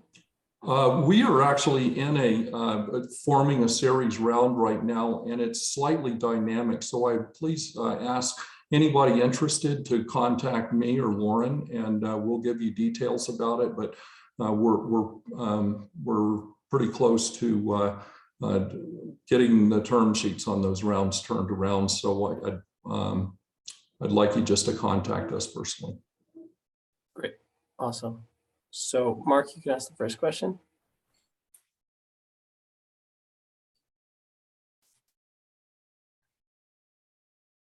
Mark, do you have your hand raised? No, sorry. Okay, all good. Tina, then Owen. Can you share the current business model, please? Yes, our current business model is to provide the evaluation boards to OEMs so that they can evaluate the technology and then provide engineering support for them to design this into a new product. And having OEMs build these saves us money on our systems development, and it also gives us really where the value is in our technology. And we're not really on the chip scale, we're more on the module scale, so we're a little bit up the food chain. So do you see yourself building the products, or do you see it as a licensing model eventually? We are licensing the model. Our first bit, since we're very close to that right now, we are going to license these to OEMs. And then eventually, when we get enough money, we will be going into systems development, which is really the smart pole. And that development is very important for basically connecting the last mile and connecting the world really in a much easier way to deploy and cheaper way to deploy, and allowing to us to bridge the digital divide. Thank you. David, go ahead. David, do you have a question? Yes, I have two questions. When you're pushing this technology as far as possible, how hot does the chip get? I assume that is a constraint. And my second question is, are there any health or environmental aspects to this? Thank you for those questions. Yes, the thermal aspects of it are very important. And that's what's one of the excellent parts of what our design does, is it really takes that thermal energy and sends it into a good substrate, which takes that heat away very good. So what the prototype that you saw there that was going across the buildings was passive cooling on that device. And we know that these operate much better if they were cooled. They get much higher power, but right now it's all passive cooling. So it's a very good design system for the thermal management. And the second question you asked, I'm sorry, David, could you mention that again? Are there any health or environmental aspects to this? Thank you. You're firing lasers into the wide unknown. Yep, and the cool thing about this is that the lasers are non-coherent. They are mutually non-coherent. So really what it is you can mix different wavelengths together to make eye safety. And also when the lasers come out of this chip, they spread out very fast into the lens. So the optical power coming out of the lens is at an eye safe, even for a coherent laser. But since we have non-coherent lasers, it's much safer. And it's not, and I will mention, it is near infrared. This replaces high frequency microwave. So we believe it is a much better system to send wireless data safely. Sandra? Yes, I have a question. Are you already working with a foundry, or are you still at the discrete components level for your system? Our current devices were built in a foundry, and we are all experts at bringing fabs online. We will be building our foundry hopefully from one of the next investments, but right now we have current chips that have gone through the foundry process. Awesome. And if I can ask a second question, yes. How about competition? There are companies out there like, one is our portfolio company, Tarana Wireless, that they're doing something very similar. So tell us more why your approach is superior to what's out there. Well, our approach is superior because we have high power and high speed, and it's world record type. 25 gigabits per second on-off keying. We can easily get to 400 gigabits per second on a single beam. And we're talking about a chip that's the size of a penny when you have all those multiplex chips on it. So the cost, the savings on that, the energy savings much lower cost in the lasers. A lot of those systems you're talking about has fiber lasers that are thousands of dollars, and the footprint is huge. These are great for space. They're great for all kinds of applications, and we have many advantages over our competitors. Thank you. Awesome. Thank you. Okay, thank you very much. This is John Joseph, CSO of OptiPulse. Thank you for joining us. Thank you. Next up is Raj Kumar, who is CEO of Ateos. Yes. Hey everyone, how's it going? Great, we hear you loud and clear. Okay, hi everyone. My name is Dr. Rajan Kumar. I'm the founder and CEO of Ateos Systems. Here we've developed a platform technology that enables rapid, low-cost, clean manufacturing of key battery components. Next slide, please. So, as we all know, batteries are all part of our lives, right? Anything with a button has a battery, from your phone, your car, all the electronics around you. Unfortunately, the manufacturing of the key components, what are called electrodes, that manufacturing process has not changed since the 1980s. And is bottlenecking efforts to scale new chemistries, new designs, such as solid-state batteries. Next slide. So to give you everyone a little bit insight of how batteries are made today, basically these battery powders are mixed to kind of an ink or slurry with toxic solvents. And then these slurries, they're kind of the consistency of honey, is coated onto metal foils, and we use heat to remove all this unwanted solvent. And then we get a dry electrode film. It gets die cut, and then packaged. And this is the way we manufacture almost 60 to 70% of our batteries, from pouch cells, cylindrical cells that go into cars, and so forth. Next slide. So the problem is that drying process to remove those toxic solvents is extremely slow, is extremely expensive. This is here is a representation of a gigacoater. It can cost over $12 million because it requires 40 to 60 meters of thermal ovens.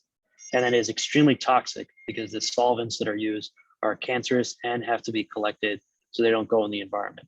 So this is a very slow, expensive, toxic, and energy intensive process. So here at Ateos, we developed a technology that uses a light base. Next slide. We have proven this process along with our partners at Oak Ridge National Lab, have proven this process to be 10 times faster, 5 times cheaper, and 12 times cleaner. And the way we do this is that instead of using toxic solvents and using heat to remove it, we use a dry electrode process, and then we cure these inks with light, or sort of like UV, but it's using electron beam. Next slide. What's really exciting about this process is that it's chemistry agnostic, and so it can impact any type and size of batteries. We're already building novel batteries for wearables and IoT, starting to lay the foundation for rechargeable batteries and drones and power tools, with the ultimate goal of impacting the $50 billion market that is for batteries for grid storage and mobility. And mobility can be EV, e-bikes. Next slide.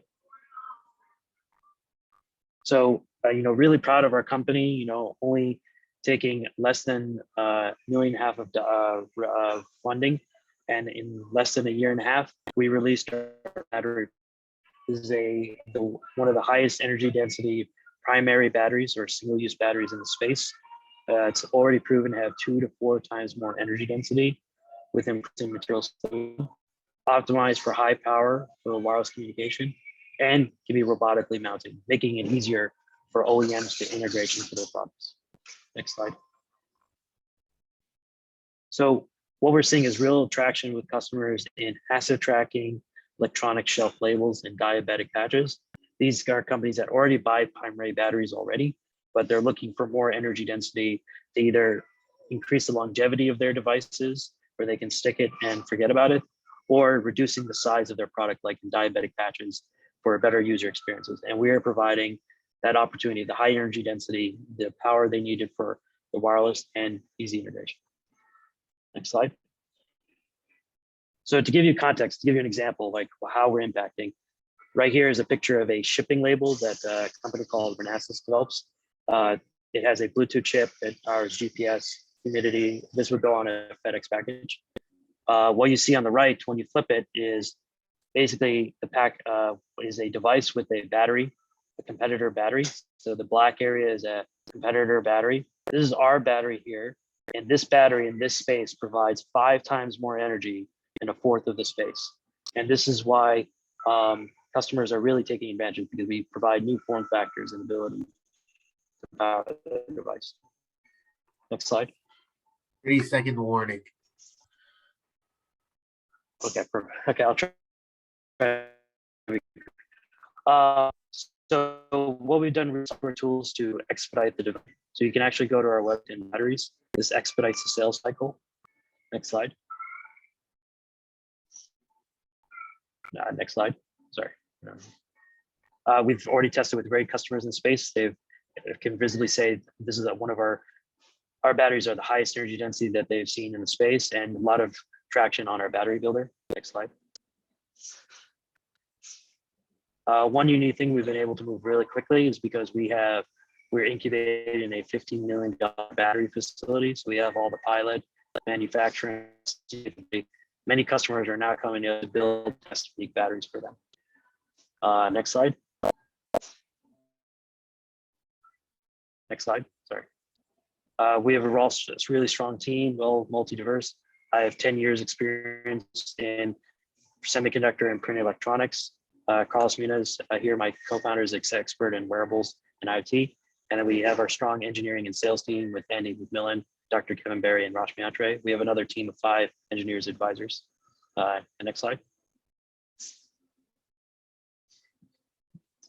Yeah, so at this stage, we're not opening a round right now. We just closed a seed extension. We will be opening around soon. So we just want to right now connect with anyone who has customers in this space that would be interested for high power, high energy density batteries and wearables, Internet things. We do want to stay in touch with investors in the Series A, to scale up manufacturing and expand customer base. We'll add you to our monthly updates so you can keep track of our progress as we hit critical milestones. And right now we are seeking any partners in the assembly, sales channels, and supply chain. My contact info is there. You can email me or connect on LinkedIn. Thank you. Awesome. Wonderful. Well, with that, you have 2 questions from 2 investors. So Andrew and then Matt. Hey, Raj. So it sounds like an awesome battery. Pretty cool. What's like the engineering trade-offs for your process versus existing? Like, what's the downside? So the one downside we were seeing is that maybe we couldn't do very thick electrodes, as light has limited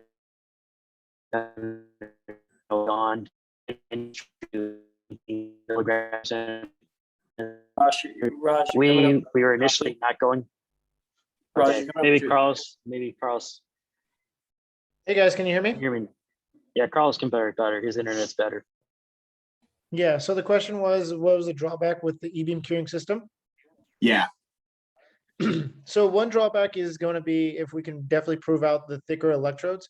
So the e-beam curing can theoretically can hit the thicknesses that we're projecting, which is around 500 microns or whatnot.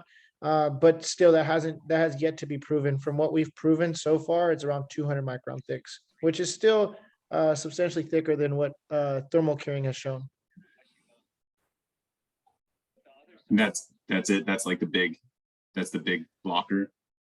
The big blocker, I would say so. I think that's kind of what really is the value prop of e-beam, is really getting those thick cathodes. So that's why I would say that's probably what we consider the biggest blocker.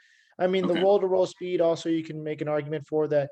Maybe we can't hit those high speeds, but I think that's secondary compared to really curing thicker cathodes. So it would be it's like a batch process then? Why couldn't you have? It's not a batch process. It's a continuous process, but you have to make sure that you have perfect cross-linking with all the binders and nothing is left dry. Because what's seen previously is that if you have uncoated, material, then you're going to have poor performance in your batteries. So making sure that you can fully cure everything perfectly. Yeah. Got it. Yeah, that's the biggest issue. That's why I would say the thickness is kind of the biggest blocker, is making sure that you can coat everything perfectly and continuously. Got it. Thanks. Go ahead, Matt, you're up. Yeah, my question maybe builds on that a little bit. So I was curious, you mentioned that this is fairly chemistry agnostic, which is great. So it sounds like you can do a wide range of different primary and secondary batteries. I was kind of curious in terms of form factor, like if this technology works across pouch cells, prismatic cells, cylindrical. Like, is there any challenges associated with that of moving to this kind of e-beam technology versus the more traditional approach, or do you see the ability to do it maybe with coating thickness notwithstanding? From our view right now, so what I could say from our view is what we've done successfully is pouch cells. So different thicknesses of pouch cells and things like that. We're actually at a good point in time where we could probably answer this within the next month, because we're going to try moving this over to an 18650 packaging. But on the theoretical standpoint, again, I have to mention that is just because we're just implementing the electrode processing, but the assembly portion, everything like that, is the same. So rather it be for pouch 18650 and creating these different cell types, it's really just changing the packaging that you have here. But right now we're in the process of trying out a new packaging, since we've already tried out pouch cells of different chemistries such as CFX, zinc silver oxide, NMC, and we also tried a few others that escape my memory right now. But right now we're trying the different approach of having the slurry stay the same and then changing the packaging from pouch to something else.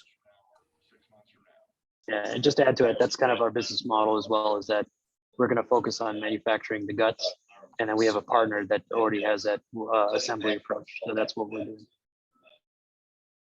All right, Tina with the last question. Yeah, just a short question, building on the energy density question. What is the energy density in terms of the watt-hour per liter right now?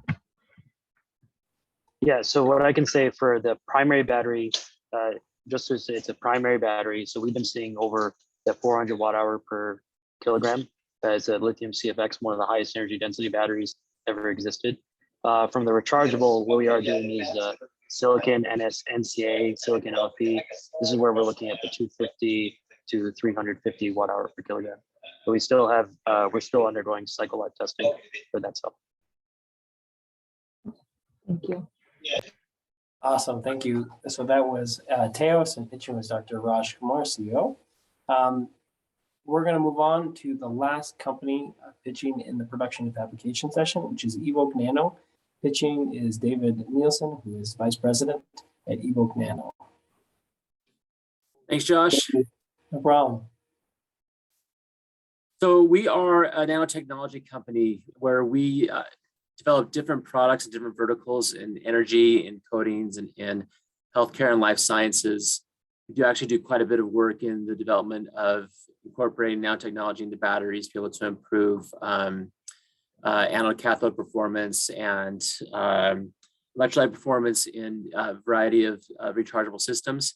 But today we're going to be talking a bit about corrosion, and want to talk about our technology as it applies to corrosion. So next slide. So we have technology, our platform technology is the ability to be able to create nanomaterials that can mitigate corrosion in a variety of settings. But the most important differentiator of ours is that our corrosion mitigation happens at the molecular level using our EVQ particles manufacturing process. Next slide. So cost to corrosion, as you can imagine, is extensive. Just the DoD put out a report that their maintenance cost for corrosion is $20.6 billion. For the US, like direct cost to the US economy is estimated to be north of $270 billion annually. And in the area of gas and liquid storage tanks, transmission pipelines, et cetera, that cost is around $29 billion. Next slide. So some of the big accelerators for corrosion in metals and other types of materials is oxygen, moisture, and microbes. Those are in massive abundance. We're never getting away from it. There are other ways that corrosion occurs through the stress of materials and the flexing that cause micro cracks and micro tears. Oxygenation accelerates the formation of rust. Moisture can break down materials, and microbes like bacteria and fungus will create sludges that end up causing corrosion to metals and non-metals alike. So next slide. So we have a patented engineering process to create our material, and our particles are engineered to contain reducing agents that will offset oxidation, and their size specifications will allow for rapid deposition on surfaces of metals or alloys, and to be able to locate grain boundaries at a molecular level to prevent intergranular corrosion, which is really big in majority of metal and alloy systems. And it inhibits antimicrobial activity to prevent or attenuate bacterial or fungal growth. In our life sciences areas, we've been able to test this out and apply, and as we incorporate it into our anti-corrosion technology, it has the same impact in being able to prevent bacterial formation and fungal formation in certain environments. Next slide. So this is these are some samples that you have here. The clear ones, you can see hopefully it's clear it's not showing any corrosion, and then the ones that aren't clear that actually show a little bit of rust discoloration. Those are obviously there's some corrosion going on. These samples are actually 10 years old, and the clear ones, well, on the left-hand graphic, it shows distilled water and citric acid, and then the one on the far right is actually salt water, and the one on the far right, on the left graphic, the one on the far right, that doesn't have any of our material in it. It's just straight salt water for what it is, but the two items on the left have our material in it in distilled water and citric acid fluid. And then for the graphic on the right-hand side, it's another one with salt water, where the right-hand image shows no corrosion, even though it's been sitting in salt water for 10 years with our material. And the left one is showing corrosion as you would expect by sitting in salt water over an extended period of time. So in closed systems, there's a coating technology that certainly is applicable. And where we see some amazing benefits is in these closed loop systems, and talk about its applications here. So next slide, please. So we have applied our materials into other fluids, fuels, oils, and other types of liquids. And how our materials are manufactured, they're nanometals, and they can be combinations of silver antimony, silver platinum, a variety of different types of nanometal materials.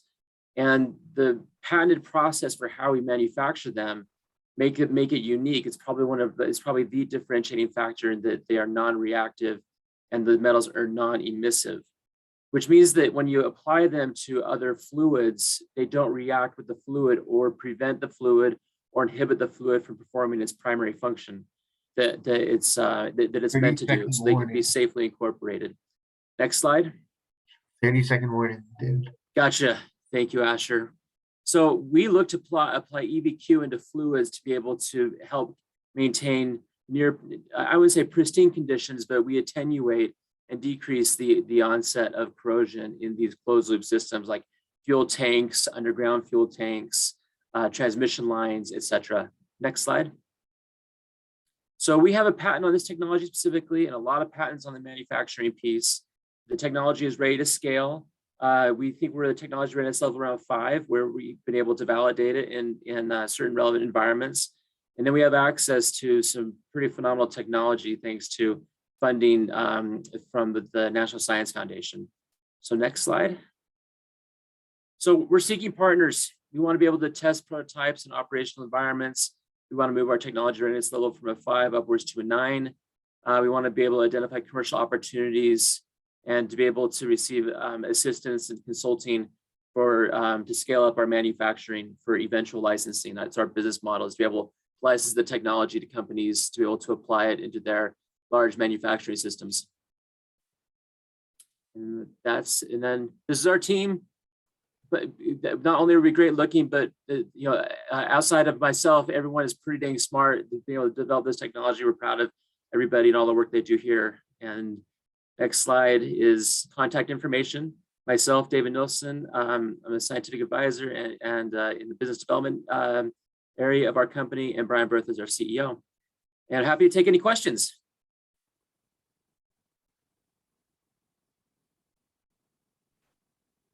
Go ahead, Tina. Yeah, maybe two questions. When I heard metal nanoparticles, some of these are like toxic for marine life. So I wonder if you have tested the toxicity and get a clearance on the marine toxicity yet. And also, how do you apply these to the surfaces? Do you have to formulate it into paint and things like that? And how do one may think about applications? Great questions, Tina. Right now, we've been working with the US EPA's office for our materials, and we're at the very end stages of that. We began this road about 4 years ago because of the unique nature of our material and how worrisome nanomaterials are, especially nanometals. So we've been engaging with the EPA, and we're in the final stages of being able to receive EPA approval. So we would expect that by the time that we get to commercialization, that we'll have those approvals, be able to safely move into those environments. With regards to your second question, the platform technology is the ability to be able to take metals and alloys and create nanoparticles that are specific to anti-corrosive properties of specific materials. So if you want to be able to apply it to paints in creating anti-corrosive or anti-corrosive protection onto different types of structures, homes, metalworks, like whatever it may be, you would be able to put a modular system of our technology, license our technology, put a modular system on site to be able to manufacture the material that would then be able to go into the creation of the company's end product. If it were for the oil and gas industry, the same thing, just on a larger scale, is that they would license the technology to have it on site to be able to create the nanomaterial specific to if they're trying to decrease or attenuate the corrosion associated with fuel tanks or fuel transmission lines or automobile fuel tanks. This would be like the top coat on it, right? Not electroplating process, right? You can't put it as a top coat onto the plate itself, but where our technology really shines is you can actually incorporate it into the liquid that is constantly running through or being filled and emptied in those systems. And because of the non-emissive inert nature, it being in the fluid helps to protect the outside surfaces, because there's always going to be water, there's always going to be air, there's always going to be these microbes that are within the fluids that are being introduced. So if we have it in the fluids, it attenuates all the nasty impacts associated with oxidation and all the other pieces that was mentioned. Awesome. David, you have quite a few questions that are highly technical, so I'll let you answer them in the chat. Okay. And if there are no other questions, then we'll move on to the next pitch. Thank you so much. Thanks, everybody. All right, with that, we end the production and fabrication session, and we'll move on to our third and final session. We're going to be hearing from 6 different companies. So I'll just quickly get my slides up and running.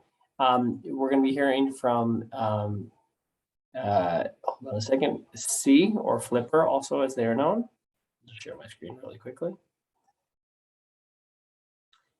We're going to be hearing from Bebop Sensors, Cerebrum Sensor Technologies, and Jiva Wireless, IR Tech America, and Sinbad Corporation.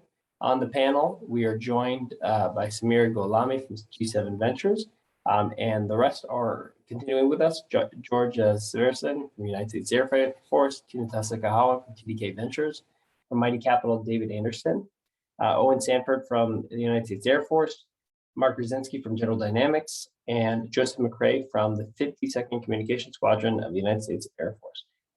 So we're going to get started with a new session. Samira on the line to introduce herself. I don't think she's joined us just yet, but when she does, we'll get a chance, hopefully, to introduce herself.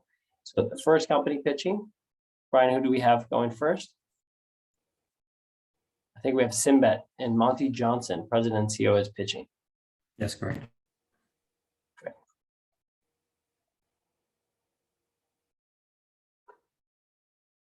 Monty, you ready to pitch?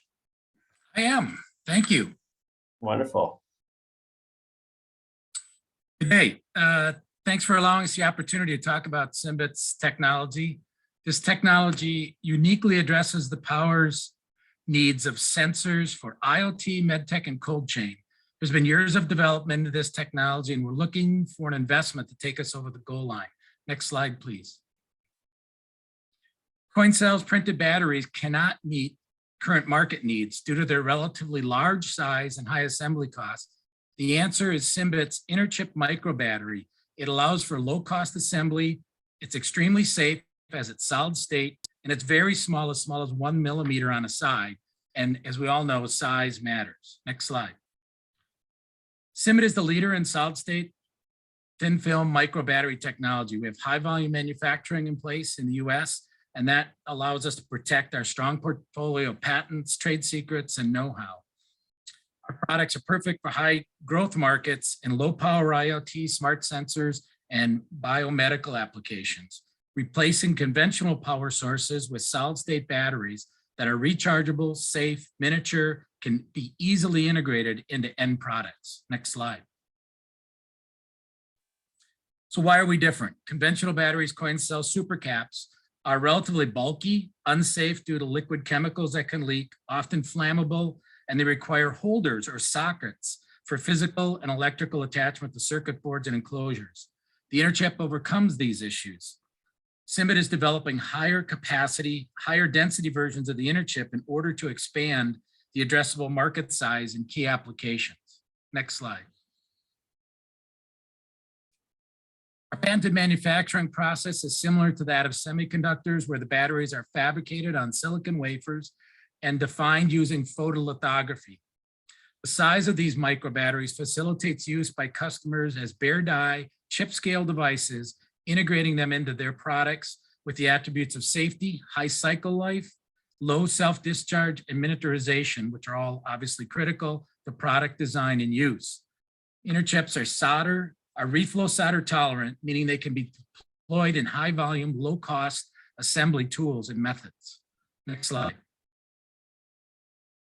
Our technology is great for numerous markets and applications, including wireless sensors, data logging, such as used in cold chain monitoring, semi-passive RFID, miniature low power medical sensors, and all kinds of IoT applications. Why? It's because of our size, our ability for solder reflow, and rechargeability. Next slide. A high density or HD version of the interchip allows for a game-changing application in the cold chain marketplace. As an example, we've demonstrated a 2-chip solution that's an IC in our interchip battery that can be deployed on a low-cost, flexible, disposable RFID sensor tag. This will open a vast market opportunity as it overcomes the current size and cost limitations. We're talking about a sub $2 tag versus current solutions that are obviously in excess of $25. Measuring and logging temperature to provide continuous end-to-end information through the cold chain, or other applications like human body temperature monitoring over a several-week time frame, extremely useful in healthcare. Next slide. Symbit has been working with several biomedical device companies, particularly in biosensor, neurostim, and ophthalmic. Symbit's interchip provides unique size, biocompatibility, is zero cytotoxic, and also provides for great integration options for these med tech designs. Next slide. As noted, Symbit's interchip manufacturing is done in the US in partnership with XFab Texas, which operates a large wafer fab in Lubbock. The battery clean room is isolated within the larger fab and is operated and managed by trained, experienced XFab personnel with oversight and guidance by Symbit. This operation protects our extensive IP portfolio and also allows for the HD R&D activities to occur largely within the same facility. Next slide. What we're seeking is a $12 to $15 million investment. This is for the majority control of the company. Lesser investments are obviously welcome. This investment leverages over $100 million invested to date. We prefer a US investor due to the IP protection, but that is not necessarily critical. Turnaround for launching this is 24 months after funding. Next slide. 30-second warning. Simbit's team has decades of experience in solid-state battery development, IC design, semiconductor manufacturing, corporate finance, and business development. Next slide. Here's our contact information, and I want to thank you for your time today. We're open for questions. I have with me Jeff Sather, our VP of Technology, who can certainly answer any technical questions. Thank you.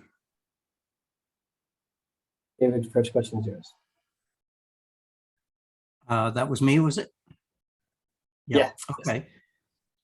So it's very interesting technology, but it's been around a long time. I'm sure I met you folks more than 10 years ago when I was at National Semiconductor. So I'm wondering, what is it that has constrained your growth? Is it your leakage performance? And it doesn't sound like 2x to 4x is going to make a huge difference. I'd be looking for something like 10x to justify a significant investment. Could you answer some of that? Sure, I'll start, David, and then I'll have Jeff follow up. Yeah, the company's been around 20 years. The first 10 of that was obviously figuring out what kind of products. We were looking at a much larger battery size in the earlier years, and obviously micro battery has been our focus. We opened up a large clean room down in Texas, and we transferred our process from Minnesota down there. We ran into some great difficulties and had to redesign that entire thing, which took several years, and put some additional equipment in there. So that's really the key to this time frame. With the power requirements for sensors coming down, it's really meeting in a good place, but we're finding that if we can just even put 2x the amount of cathode density, we're going to meet 80% of that market. With 4x, we can meet 100% of that low power sensor marketplace. And the other attributes are just unmatched by any other company. Jeff, anything else you want to add to David, and any other comments, David? We'd appreciate them. Yeah, I think I guess I would just add that as Monty said, the increase up to 4x energy density improvement really gets us to a place where the chip scale battery allows us with 4x, it allows us the die leverage that we need to get the cost profile down, and while getting the energy in that footprint up to where it needs to be for these semi-passive tags and some of the additional medical applications. You mentioned, David, 10x. I think 10x is possible with a different cathode application method than what we're currently using. Today we're using a sputter deposition, and a 10x increase in thickness is not going to be practical. But there are a couple of other approaches that we're looking at as we move toward the high density battery development that, I don't want to be too optimistic here, but I think 10x ultimately could be achievable, but it's not. It's going to take some significant development to get to that point. And David, we've actually talked with some earlier presenters today about some of those different ways to approach cathode thickness, getting back to your 10x and even 20x. Using slurries and those kind of things. And of course, we have the patented encapsulation that is critical to make those a viable product. Yeah, it seems to me that you have an amazing opportunity here because sensors are proliferating and their power needs are coming down as well. So there must be a point at which your technology crosses over and becomes cost effective. And I'm just wondering why it's taking so long. And thanks for the explanation. Mm-hmm. Absolutely. All right, time for one last question, if we have one. Now we can move on to the next presenter. So that was Monty Johnson pitching for Simbet. Next up is Jiva Wireless, and pitching is Vamsi Tala, CEO. Hello all. Can we go to full slide, please?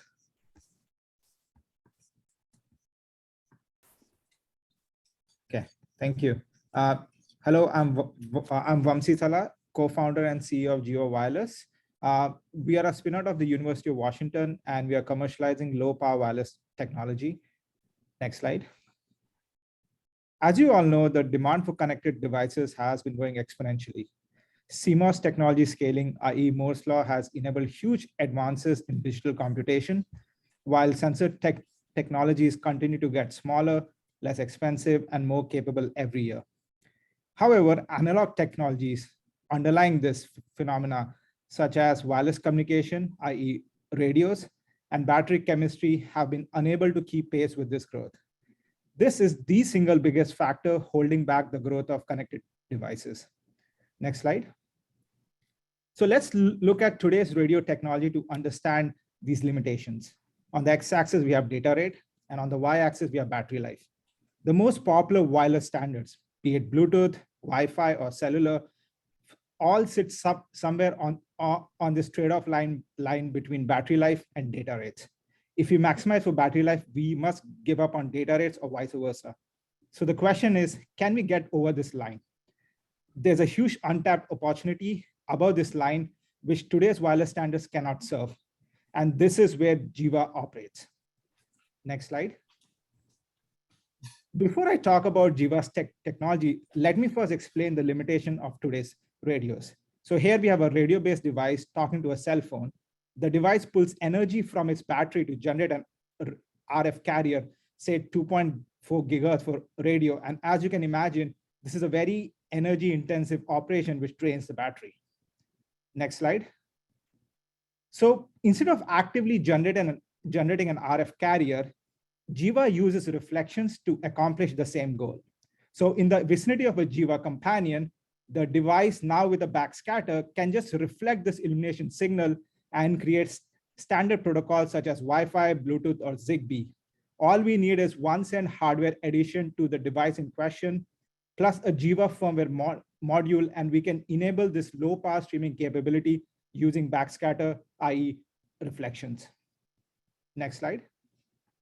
So here is our product offering. We retrofit existing wireless SoCs with a backscatter mode. Our customer add a 1 cent switch and a firmware module, and this enables backscatter data streaming mode and reduces the power by 10x. And since the backscatter mode is implemented in software, it can coexist with standard radio mode. Next slide. So when turned on, our solution literally allows our customers to flip a switch and reduce 90% of the power consumption, the portion that typically goes to the wireless link, to nearly nothing.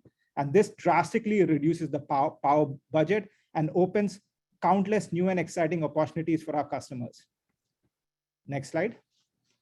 So here is our product roadmap. We are currently focused on the retrofit solution where we reduce power by 10x and achieve data rates up to 1 megabit per second with application targeted at wireless input devices and mobile and VR peripherals.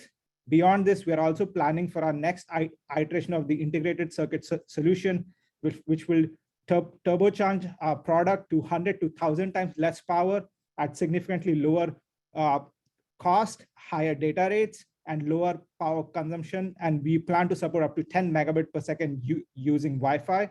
And here we will be targeting applications such as data streaming from microphones, cameras, and support battery-free operation. Next slide. So we are very excited by industry's interest in our technology, and we are working with customers to build proof of concept prototypes. Our customers, Fortune 110 companies, are integrating our backscatter solution in the next generation of peripheral devices, such as smart pens, input devices for VR, and game controllers. So our solution extends the battery life from days to weeks for our customers, and they can now finally stream data without having to worry about draining the batteries. Next slide. So right now we are looking for new customers and partnerships to scale our technology platform. So if you operate in the AR or VR space or are designing or planning new peripheral devices, input devices, or streaming wireless data from sensors, we would love to talk to you. And if you are an investor in this space, although we are not raising a round right now, we would love to connect and discuss our future fundraising plans. Next slide.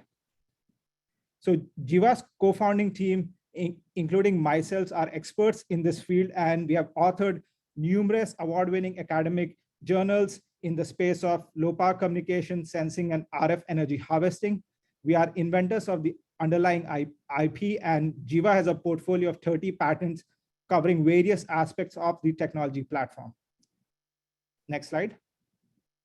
Thank you, and I'll be happy to answer any questions you have. Awesome. Opening up the floor to questions. David, please.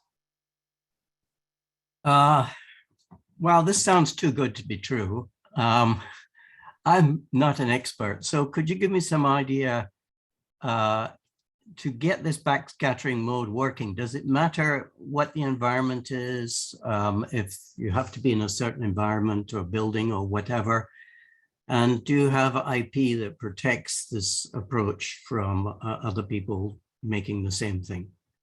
Yes, so basically it's not too good to be true, because we have demos and we have customers who are using this technology. The only thing that I would agree with you is that there is no free lunch. So because we are reducing the power consumption on the sensor side, so our companions, which we plan to integrate into existing devices like cell phones, would have to transmit slightly more power. And the range that we're talking about for streaming at a megabit per second or 10 megabit per second is going to be a room scale. So our Bluetooth solution won't work, say, for 2 or 3 rooms. So we'll be constrained at a distance of, say, 5 to 7 to 8 meters. So that's the trade-off. And secondly, on the IP aspect, yes, we have, like I mentioned, we have about 30 patents which cover all aspects of our technology, and we are also continuously innovating and also filing more IP on this work. Thank you. Sounds great. Time for one more question, if there is one. Okay, well, thank you, Vamsi. Thank you. And moving on to the next presentation. Pitching is Keith Ferry from Cerebrum Sensor Technologies. You able to hear me? Yeah. Excellent. Okay. Thank you for the introduction. Cerebrum Sensor Technologies specializes in intelligent tire solutions. Go to the next slide. Our team is myself as the co-founder, my business partner, Jason Bush. We have over a decade of experience in the tire industry with a previous sister company, Tire Stickers LLC, which is what enabled us to bootstrap the company with over $1 million invested. We also have a team of other engineers. We are ourselves engineers as well as business administrative degrees, but also other firmware testing engineers and hardware engineers. We've also been recognized thus far for multiple industry awards for our tire sensor technology. Next slide. So what are we trying to solve here? The industry has really advanced significantly over the past 2 decades when it comes to automotive sensor technology, IoT, and just driver assist programs. However, there's a glaring gap in the industry when it comes to tire technology. And so that's where we step in. The idea of tracking tires, having more information beyond just a traditional TPMS sensor monitoring pressure is really the gap that we're looking to fill. And we haven't seen any advancements when it comes to tire technology, despite all the advancements with vehicle technologies. So Cerebrum enters that opportunity and with smart tire solutions, which include our algorithms, sensors, user interfaces, and backend databases for data storage. Next slide. As I mentioned, our solutions include tire-mounted sensors. From that position, we can collect more than a traditional TPMS sensor, including tire tread depth, load, alignment, and other advanced features that are necessary for the advancement of technology. We offer LTE-enabled gateways for communicating between the sensors and the cloud or the vehicles, the cloud-based management of those that data, and storage, as well as the mobile and other software interaction for users, whether it be in the vehicle or fleet managers or OEMs. And of course, what ties it all together is our proprietary algorithms for calculating these advanced analytics. The customers, really the total addressable market includes all vehicles, all tire types. So that includes OEMs, tire companies directly, fleets, trying to manage the data, the aftermarket, and of course, specialty applications like motorsports, airplanes, other on-the-road applications. We do see this opportunity as an $18 billion industry. Right now, the TPMS industry is closer to $5 billion, but with the IoT-enabled solution and the ability to integrate this to any tire, that number is certainly looking to expand dramatically beyond the current market of around $5 billion to $18 billion. Next slide. Here's an example just of an interface of our system that provides temperature, pressure, tread depth, other advanced features. This would be a consumer application that is in market right now in the App Store. This also would be an interface that you would see on the dashboard of a vehicle when it's integrated into an OEM application. Next slide. As I mentioned, we also have fleet and OEM solutions. So rather than having a smartphone, there would be a gateway or other type of receiver, whether it be like a Geotab, Samsara, or other type of telematics system. And that's where we can integrate our data, our sensor information into those existing systems. We do offer the full suite, so that includes the sensors, the gateway, and the software package. But we do know that a lot of companies, especially fleets, already have this type of system in terms of gateway or diagnostics for the vehicles. And so we're simply able to integrate into those and provide our data, more advanced data to those systems. There's also the OEM opportunities, as I mentioned, which integrate into the vehicle itself. Next slide. Plenty of other applications in addition to what I mentioned. There's testing and research side, which could be the tire companies looking to advance tire technology. And there are no sensors in the market currently that can really provide this level of data. The other applications by regulatory agencies and others looking to do compliance in the automotive industry when it comes to tires. So that's a definite opportunity for us. The evolution of smart city and vehicle-to-vehicle communication is a major opportunity. Identification of potholes or road hazards and communication between vehicles, either person-driven or possibly autonomous vehicles that are communicating to each other and making people aware of those hazards that are on the road. So we do see that as a major opportunity that's evolving, and plenty of cities are getting into that area of expansion. The other opportunity we see for sure in our patents extend to are dynamic objects. And that's something that is any rotating object, whether it be a fitness equipment, a ball, shoes, and so on, is something that we can definitely work on expanding to. And our patents do extend to that area. 30-second warning, all right?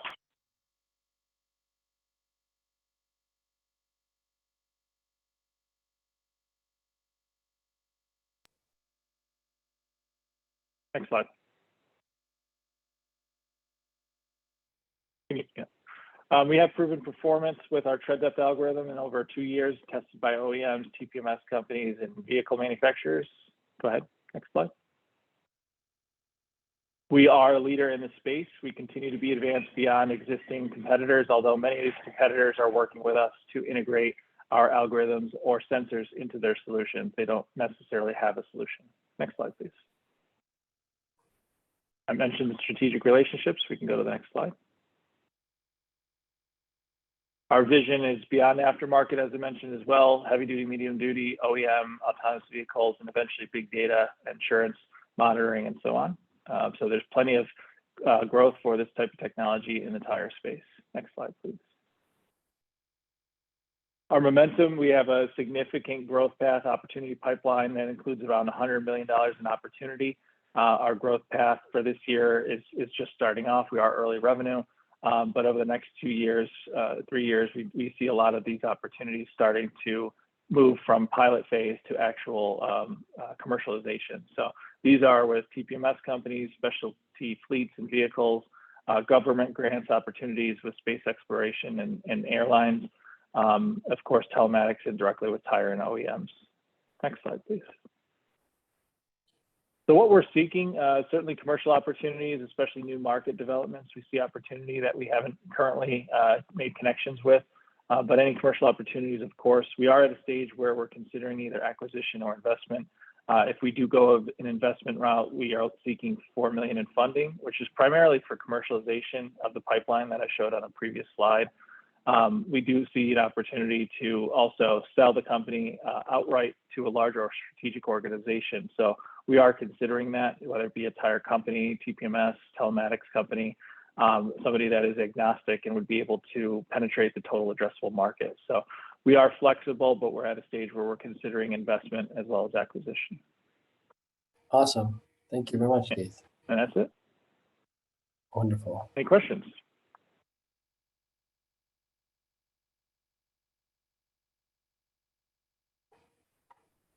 So I'll ask a quick question while our panelists decide if they have follow-up questions. So your addressable market is very clear, right? When you're a tire company, that's you know exactly where you want to go. Have you considered any other applications for the core technology? Beyond automotive or beyond tires? Yeah, well, or even within automotive, but a different vector. Yeah, so when it comes to certainly tire related, tire manufacturers make total sense. The OEMs themselves are interested in being able to collect the data and run specific algorithms for their vehicles, understanding how the vehicle momentum or movement plays into the behavior of the tires. So that's definitely a space where we have a lot of interest from customers. At the end of the day, it's about the data and the value of the data. So that could be for cost savings. Fleets are trying to reduce their fuel consumption, how often they're changing their tires, reducing their downtime, reducing their insurance burden because of accidents caused by tires. There's a lot of demand and interest there, or simply testing and engineering purposes to be able to kind of assess road conditions or slip and gravel conditions. So it's really kind of going across the market in many ways. We are also seeing rail car as a big area, sort of steel wheels. Same thing, monitoring rail conditions to be able to proactively improve that area, either on the vehicle or the wheels themselves or for the rail conditions. So it is expanding into other areas. Okay, just a quick follow-up on that. Oh, actually, I'll let David answer and I'll ask my follow-up afterwards. David and then Joe. Okay, so I'm trying to figure out where your value added is here. Pressure sensors are prolific, and adding a temperature to that makes a lot of sense to me, and I can see the value in the market.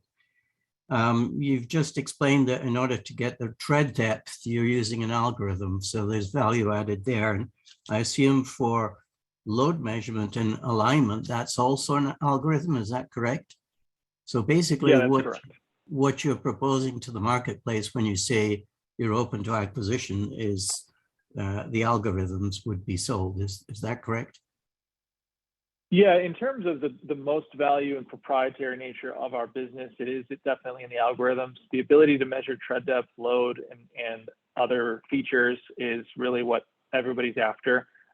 Making a sensor that can fit into a tire, of course, there's some proprietary nature to that, but that's something that is done already through a TPMS sensor to a certain extent. So yeah, the value we're providing is the algorithms we've created and the patents that go with it, because there's only so many ways you can skin a cat when it comes to measuring those things for tires, and we do have one of the few ways to do each of those. Okay, thank you. You're welcome. Joe, you can go ahead. Hey Keith, quick question just from the Air Force side. Have you guys been in any SBIR offers or STTR offers or anything like that to explore use cases with the Air Force? Yeah, that's somewhat how we've got introduced to this opportunity to this pitch. But yeah, we are exploring that space right now. We do know that there's plenty of opportunities out there just with an initial look, and so we do plan on pursuing those. But there's a lot of demand, like you mentioned, whether it be for airplanes, for space exploration, for standards. So that's something we're actively going to be pursuing in the next month or so. Of course, that takes time, but absolutely. Awesome. Well, thank you, Keith. Thank you. Keith from Cerebrum Sensor Technologies. Next up is Bebop Sensors. Pitching is Keith McMillan, CTO. Hi, everyone. Thanks for having me. Let me minimize this. Great. So I'm Keith McMillan, founder of Bebop Sensors. Bebop develops, builds, and sells the world's best performing fabric-based sensors. I made the first fabric sensors 12 years ago, and I've shipped several million of them to date. Next. Cameras are great at collecting some forms of data, but cannot see the detail in direct human object interaction, you know, like your skin does. Next. Bebop sensors are flexible and conform to any geometry. They're 0.5 millimeter thick and can be applied to any surface, providing detailed information on bend, shear, pressure, and location. Next, please. We take a polynylon non-woven fabric and ionically bond conductive nanoparticles to the surface of every fiber. And as the fibers interact with each other due to physical change, they vary in resistance, and we can measure this with great precision. Next. This video shows a robotic hand covered in our RoboSkin being controlled by our Bebop data glove. And the sensors you can see in the lower left, and that data is transmitted into the haptics of the fingers of the data glove. Closes the loop of control.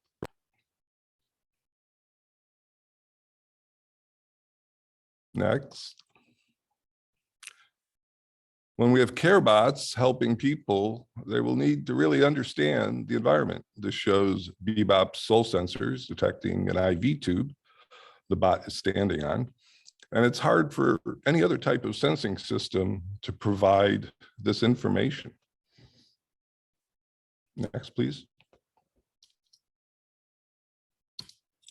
Our IP and know-how is extremely well protected. We have 30 issued intertwined patents and more coming.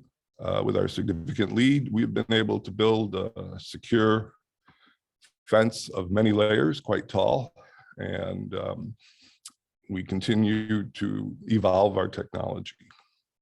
Next, please. So fabric sensing can be used to innovate wherever people interact with objects, whether real or virtual.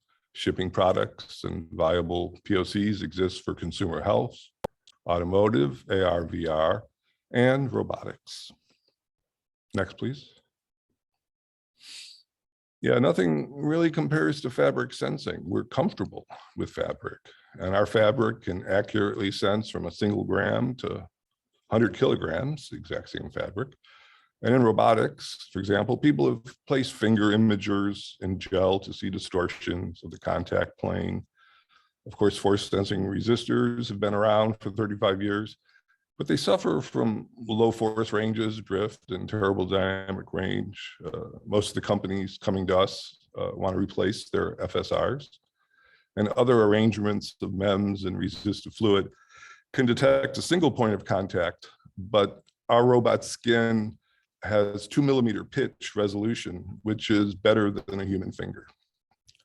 Next, please.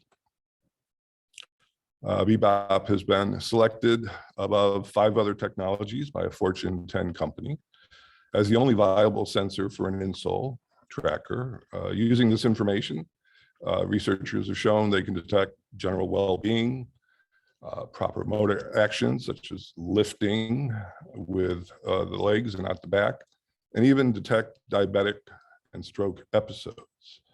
To date, we've supplied over $500,000 of RoboSkin to a single growing startup to be used in conjunction with a vision system for fine material handling in manufacturing. And our public release of our evaluation RoboSkin, the kits are on track for release end of April. Next, please. Our fabric sensors have been used, supported, and praised by numerous groups. only 2 weeks ago, Forbes went on how Bebop has the only data glove with haptic feedback that connects to Meta's Oculus. Next, please. So we're looking for the right partner to help us get the sensor tech into wider distribution. Additionally, we're seeking $5 million for advanced designs of our data gloves, RoboSkin, and expand our ML AI initiative. We can recognize people, individuals, as they sit in chairs with our technology. Next, please. So the team is a talented, creative group of engineers, many of them generalists with great breadth of knowledge as well as deep skills in a specific area. And we've worked at this passionately for many years together. It's a really great and effective team, and we get a lot done with minimal resources. So thank you very much. Perfect. Thank you, Keith. Opening up the floor. Any questions for Keith and Bebop?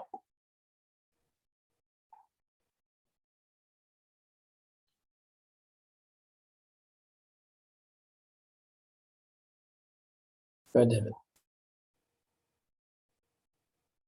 Go ahead, David.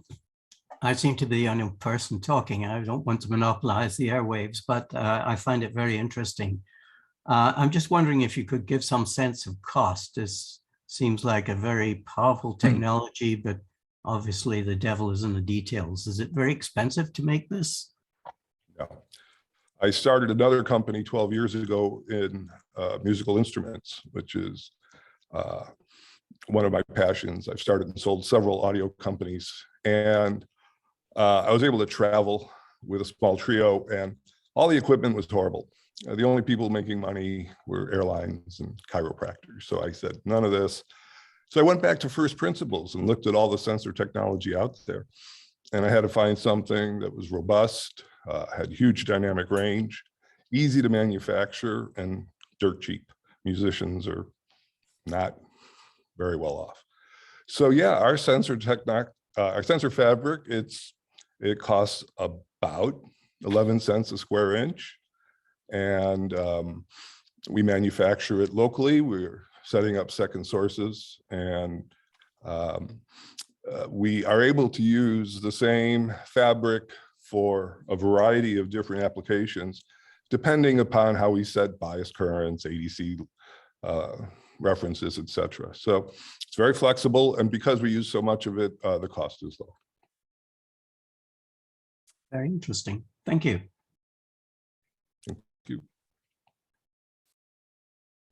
Excellent. Okay. We have time for one question. If we don't have it, then we'll move on to the next one. I think that's it. Thank you, Keith from Bebop Sensors. Be sure to follow any conversation on the chat. Great. Thanks for listening. Awesome. Second to last company of the night, C is pitching.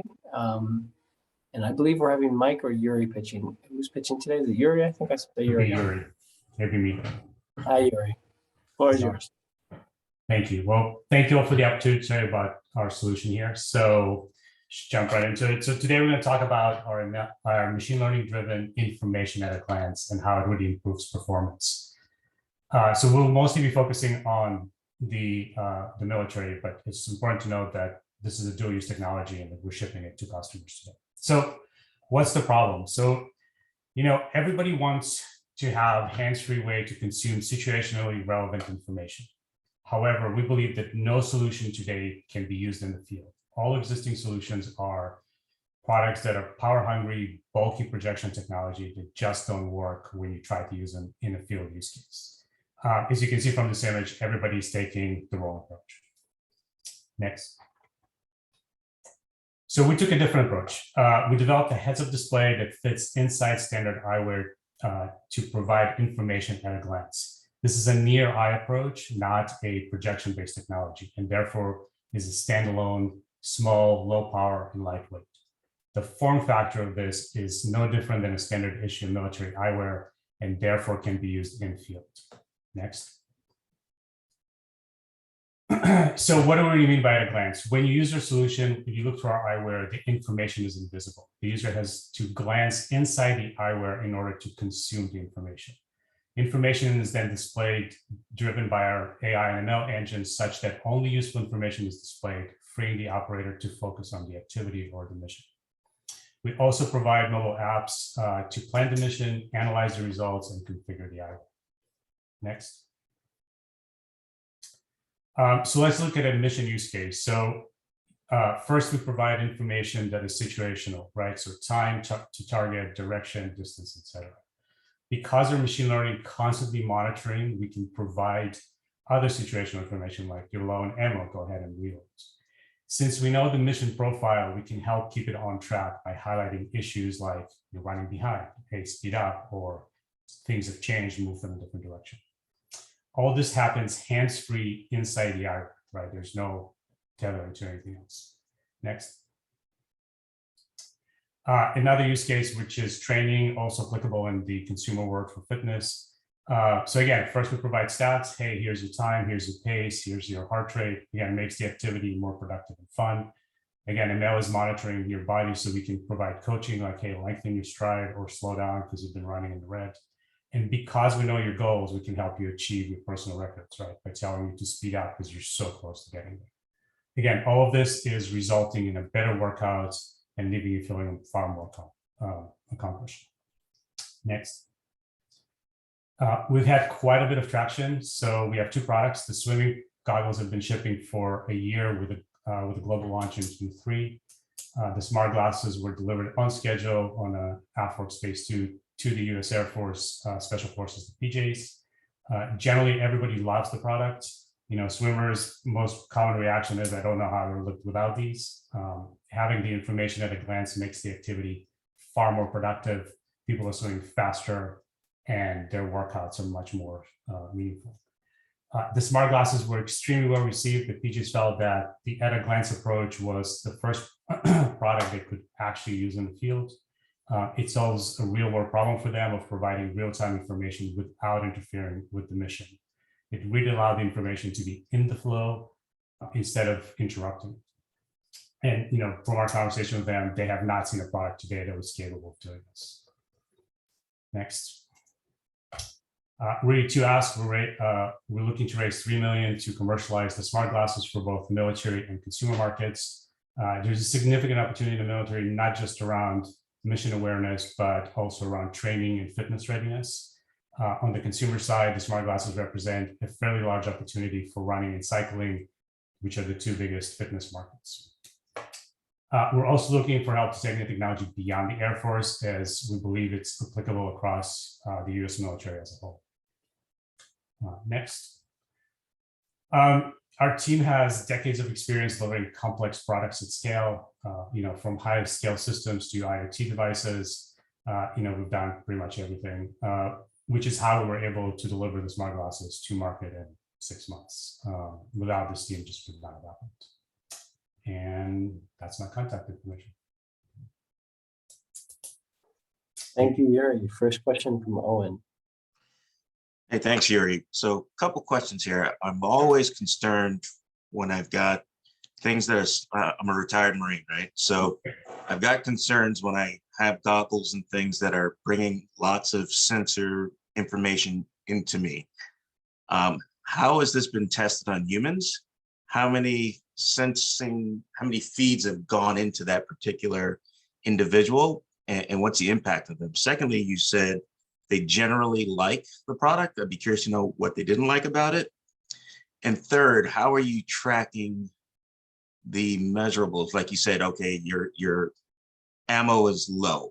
How are you connecting those two together? Thanks. As an example. Yeah, so first question first. So we provide information on your terms. So unlike projection technology, we do not bombard you with it, right? So when you want to consume it, that's when you look at it. And you look at it inside the eyewear, right? So here's what these look like. Standard glasses, I flip them around, information is displayed here. If you don't look at it, it's not there, right? So you can focus on the things you need to focus and consume the information when you want. In terms of people liking, not liking, a lot of the stuff that people didn't like is the fact that these are at the moment 3D printed glasses, and so they're not quite as comfortable as normal ones would be. That's generally been the feedback. And I'm sorry, your third question was? You mentioned as an example using that, your ammo is load. How are you connecting to something like that, or even are there sensors in that are external to the glasses that are connected to a human to be able to capture other aspects? So the glasses have sensors in it, right? So we have a full IMU in there and a GPS chip. So the IMU is able to sense when your firearm is fired, and so we can see that in the sensors, and we can count how many you've shot. As one example. But the only sensors are in the glasses, nothing that the individual would have to put on their body, such as taking the technology that we just saw about the wearables. Are those two able to be connected in any way or no? We can connect them. There's Bluetooth on the glasses, but Bluetooth in combat sometimes presents some issues, as the military doesn't really like running radios. But at the moment, all the sensors are inside the glasses, and they can autonomously do everything I described. How heavy are they? Just like normal Oakley type glasses? They're like normal Oakley type glasses, plus maybe 10 more grams for like a battery and a bunch of other stuff. Okay, thanks. Sure. Tina? Yeah, I thought this area is quite interesting. People are talking about AR, VR. So can you maybe compare the performance of these with the products that's out there in the market in terms of maybe the display brightness, the ability to see what kind of resolution can we expect from this, and maybe the selling price, the price point? Yeah, so it's a very different approach. So the only thing that I would consider competition in the market is kind of what, say, Microsoft's trying to do with, trying to put HoloLens on soldiers with full projection. When you're talking about full projection, you're right. You need a ton of power to create enough brightness so you can see through it and see the image. With these, you don't need to do that. They're inside the glasses. They're in the corner of your eye. We don't need to have, super bright displays because they have a black background. And so there's no problem. You can see them in full sun. It's not an issue. Also, these are behind the lens, right? So the lens provides more protection in terms of brightness. Price point wise, this is like it takes a small space, and then you just look into it to see that information. It's not overlaying with outside. Okay, it's not overlaying. So if you think of the use case, right? I'm walking down and I'm trying to navigate somewhere. I need to glance to see where I need to go next. I don't need to see it all the time. So there's a lot of information in the modern battlefield that does not require to have it overlaid over anything. Just tell me where I'm going. Tell me how long I've been doing it. Tell me how much further I have to go. You don't need to see that all the time. You need to see it when you need to see that, and you ignore it for the rest. It's just a different approach to giving information. And in terms of price point, so we're going back and forth, but these are much cheaper than, say, a HoloLens, right? So these are around $200 to $300 type price point. Got it. Thank you. Joe, you can ask the last question. Hey, Yuri, awesome pitch. So I saw a couple things that you had a successful phase 2 with the PJs. I'm wondering if there's any other phases beyond that you're doing for them, or if there are other phase 1s or 2s to kind of pivot the technology in a different way for another USAF unit to work with you on. And then the other question was, you said could integrate with ATAC. And I thought that was interesting. I just wasn't sure what, if you guys had messed around with ATAC at all yet, or if you're just looking at that as a next option. So we are open to other phase 1 and phase 2, obviously, to work with other units. We're also looking at TACFI and StarFi as potentially a continuation. I mean, this is kind of the phase where it gets difficult. There are potentially other ways we can do this. So one of the things I didn't mention is we can also get biometrics out of these glasses by placing PPG sensors in the nose bridge and collecting information that way. So that could be another potential way of doing some different ways, pulling out different things out of the same technology. Awesome. Thank you very much. That was Yuri pitching from C. Thank you, Yuri. Next up and last for the entire integrated systems, but also for the entire microelectronics event is IR Tech America. Ken Linkos, whose president, is pitching. Thank you all for having me here today. My name is Ken Lankos. I'm the president of IR Tech America. We've been selling lighting controls for the past 10 years to help with energy savings. And we're ready to be taking that next step as far as creating products and helping save more energy. Slide. Today we have sensors that are standalone sensors. We have sensors that talk with each other, which are all fantastic ways to integrate into buildings to help save energy. But what we need to do is create smarter buildings, buildings that allow the different control points to speak to each other, to transfer information back and forth, to truly create an intelligent building that becomes less expensive to install and gives the greatest energy savings overall. So why IR Tech? Slide. We have the building blocks already in place. We've been, as I said, selling sensors in the United States for the past 10 years. We have established sensor lines that we can rely on to build off of. We have products out in the market. We know how to sell into the market. It's a market that currently is in the area of just under $500 million, growing to $750 million over the next few years. So it's a market that's very rich for us to be able to sell into and to be able to get a larger share of. Slide. So how do we solve the problem? Basically, what we need to do is take the sensors that we have, which talk to themselves, and we need to take them to the next level. We need to be able to talk to other parts of the building, which means we need to create gateways to be able to do that.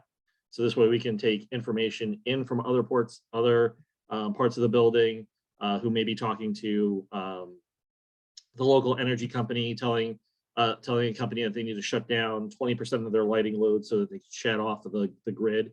Then that gets passed to our system, and our system brings the lights down to do that accordingly. We also need to be sharing information back out so we can tell where there are people in the building, where there aren't people in the building, so we may be able to adjust the HVAC and things like that. The basic thing is we need to be able to communicate across multiple platforms. Slide. So what are the advantages? As I said before, we've been selling controls for the past 10 years. We have our sensors all across the US in schools, offices, warehouses. We're already in military bases. Basically any place in the country, we've been able to sell our products. We have a partner, IR Tech International, who's been designing sensors for the past 30 years.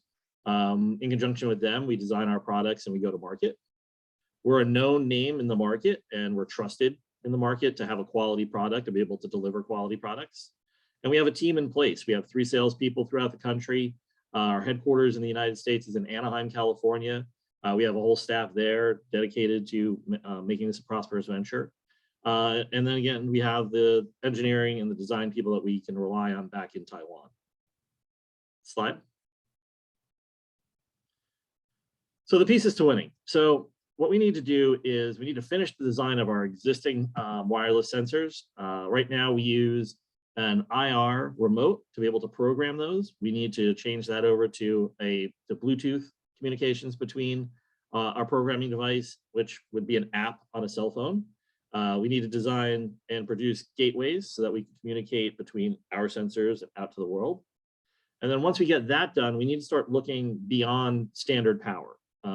The 120 volts, the 277 volts that come into a building, we need to start looking at powering our sensors, either power over Ethernet or looking for solar options or kinetic options, something that would take even more off of the grid. And then the last thing we need to do is become more self-sufficient. I had referenced using our partners in Taiwan for our engineering services and for manufacturing. It would be good if we could start having our own engineering services here in the United States, as well as begin to manufacture our newer sensors here in the United States. Slide. So what do we need to do? So in order for us to do the next level of sensors, software, apps, and gateways, we're looking for to try and raise about $3 million over the next 2 years.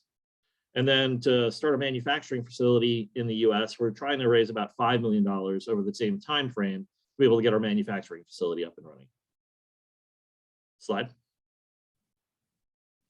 So that's basically the pitch and what we've got going on. As I've said, we've been around for 10 years. You can follow us on Facebook, Instagram. We have a lot of videos on YouTube, as well as LinkedIn. And we were featured on the Innovations TV show a few years ago on Fox Business, which is available on our YouTube page. So thank you very much for your time. Great. Open up the phone for questions.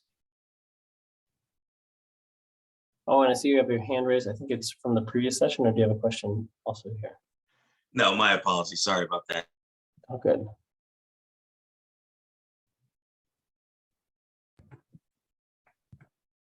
Go ahead, Tina. Maybe you can ask questions about competitive landscape and what do you think is the addressable market? I'm sorry, I couldn't understand what you said. Yeah, the competitive landscape of your products and maybe addressable market. How big can you build your company? So right now, our company is probably valued around the area of about $10 million or so, where we're at right now.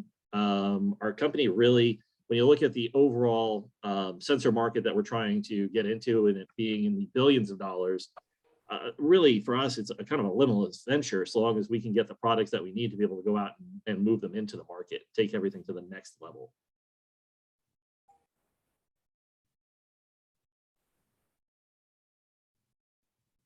Time for one more question to Ken, if we have one. Okay. Well, thank you, Ken. With that, we wrap up our showcase, Electronics Showcase. Thank you, just real quick. Thank you to everybody who joined. We'll start with our last panel, and then we'll work our way all the way back. So in our last panel, we have Samira, I don't think made it out this time. We had George Severson, Tina Tasakahawang, David Anderson, Owen Sanford, Mark Brzezinski, and Joseph Mcrae. And we heard from C, from Bebop Sensors, from Cerebrium Sensor Technologies, from Jiva Wireless, from IR Tech America, and Symbet Corporation. If we go back, at session number 2 of production and fabrication, we heard from 4 companies: Evocnano, Ateos, Optipulse, and Thermexit. And we had a full panel there as well. And before that, we had the open topic where we heard from CarTwin, Nanotech Energy, Big Rio, and Skyway, and a fantastic panel all the way throughout. So thank you everybody for joining us today. That was our microelectronics showcase. Next month, late April, I believe the date is April 25th, we have the energy showcase. So if you're interested in participating or either as panelists or pitching, please be in touch and have a wonderful rest of your day.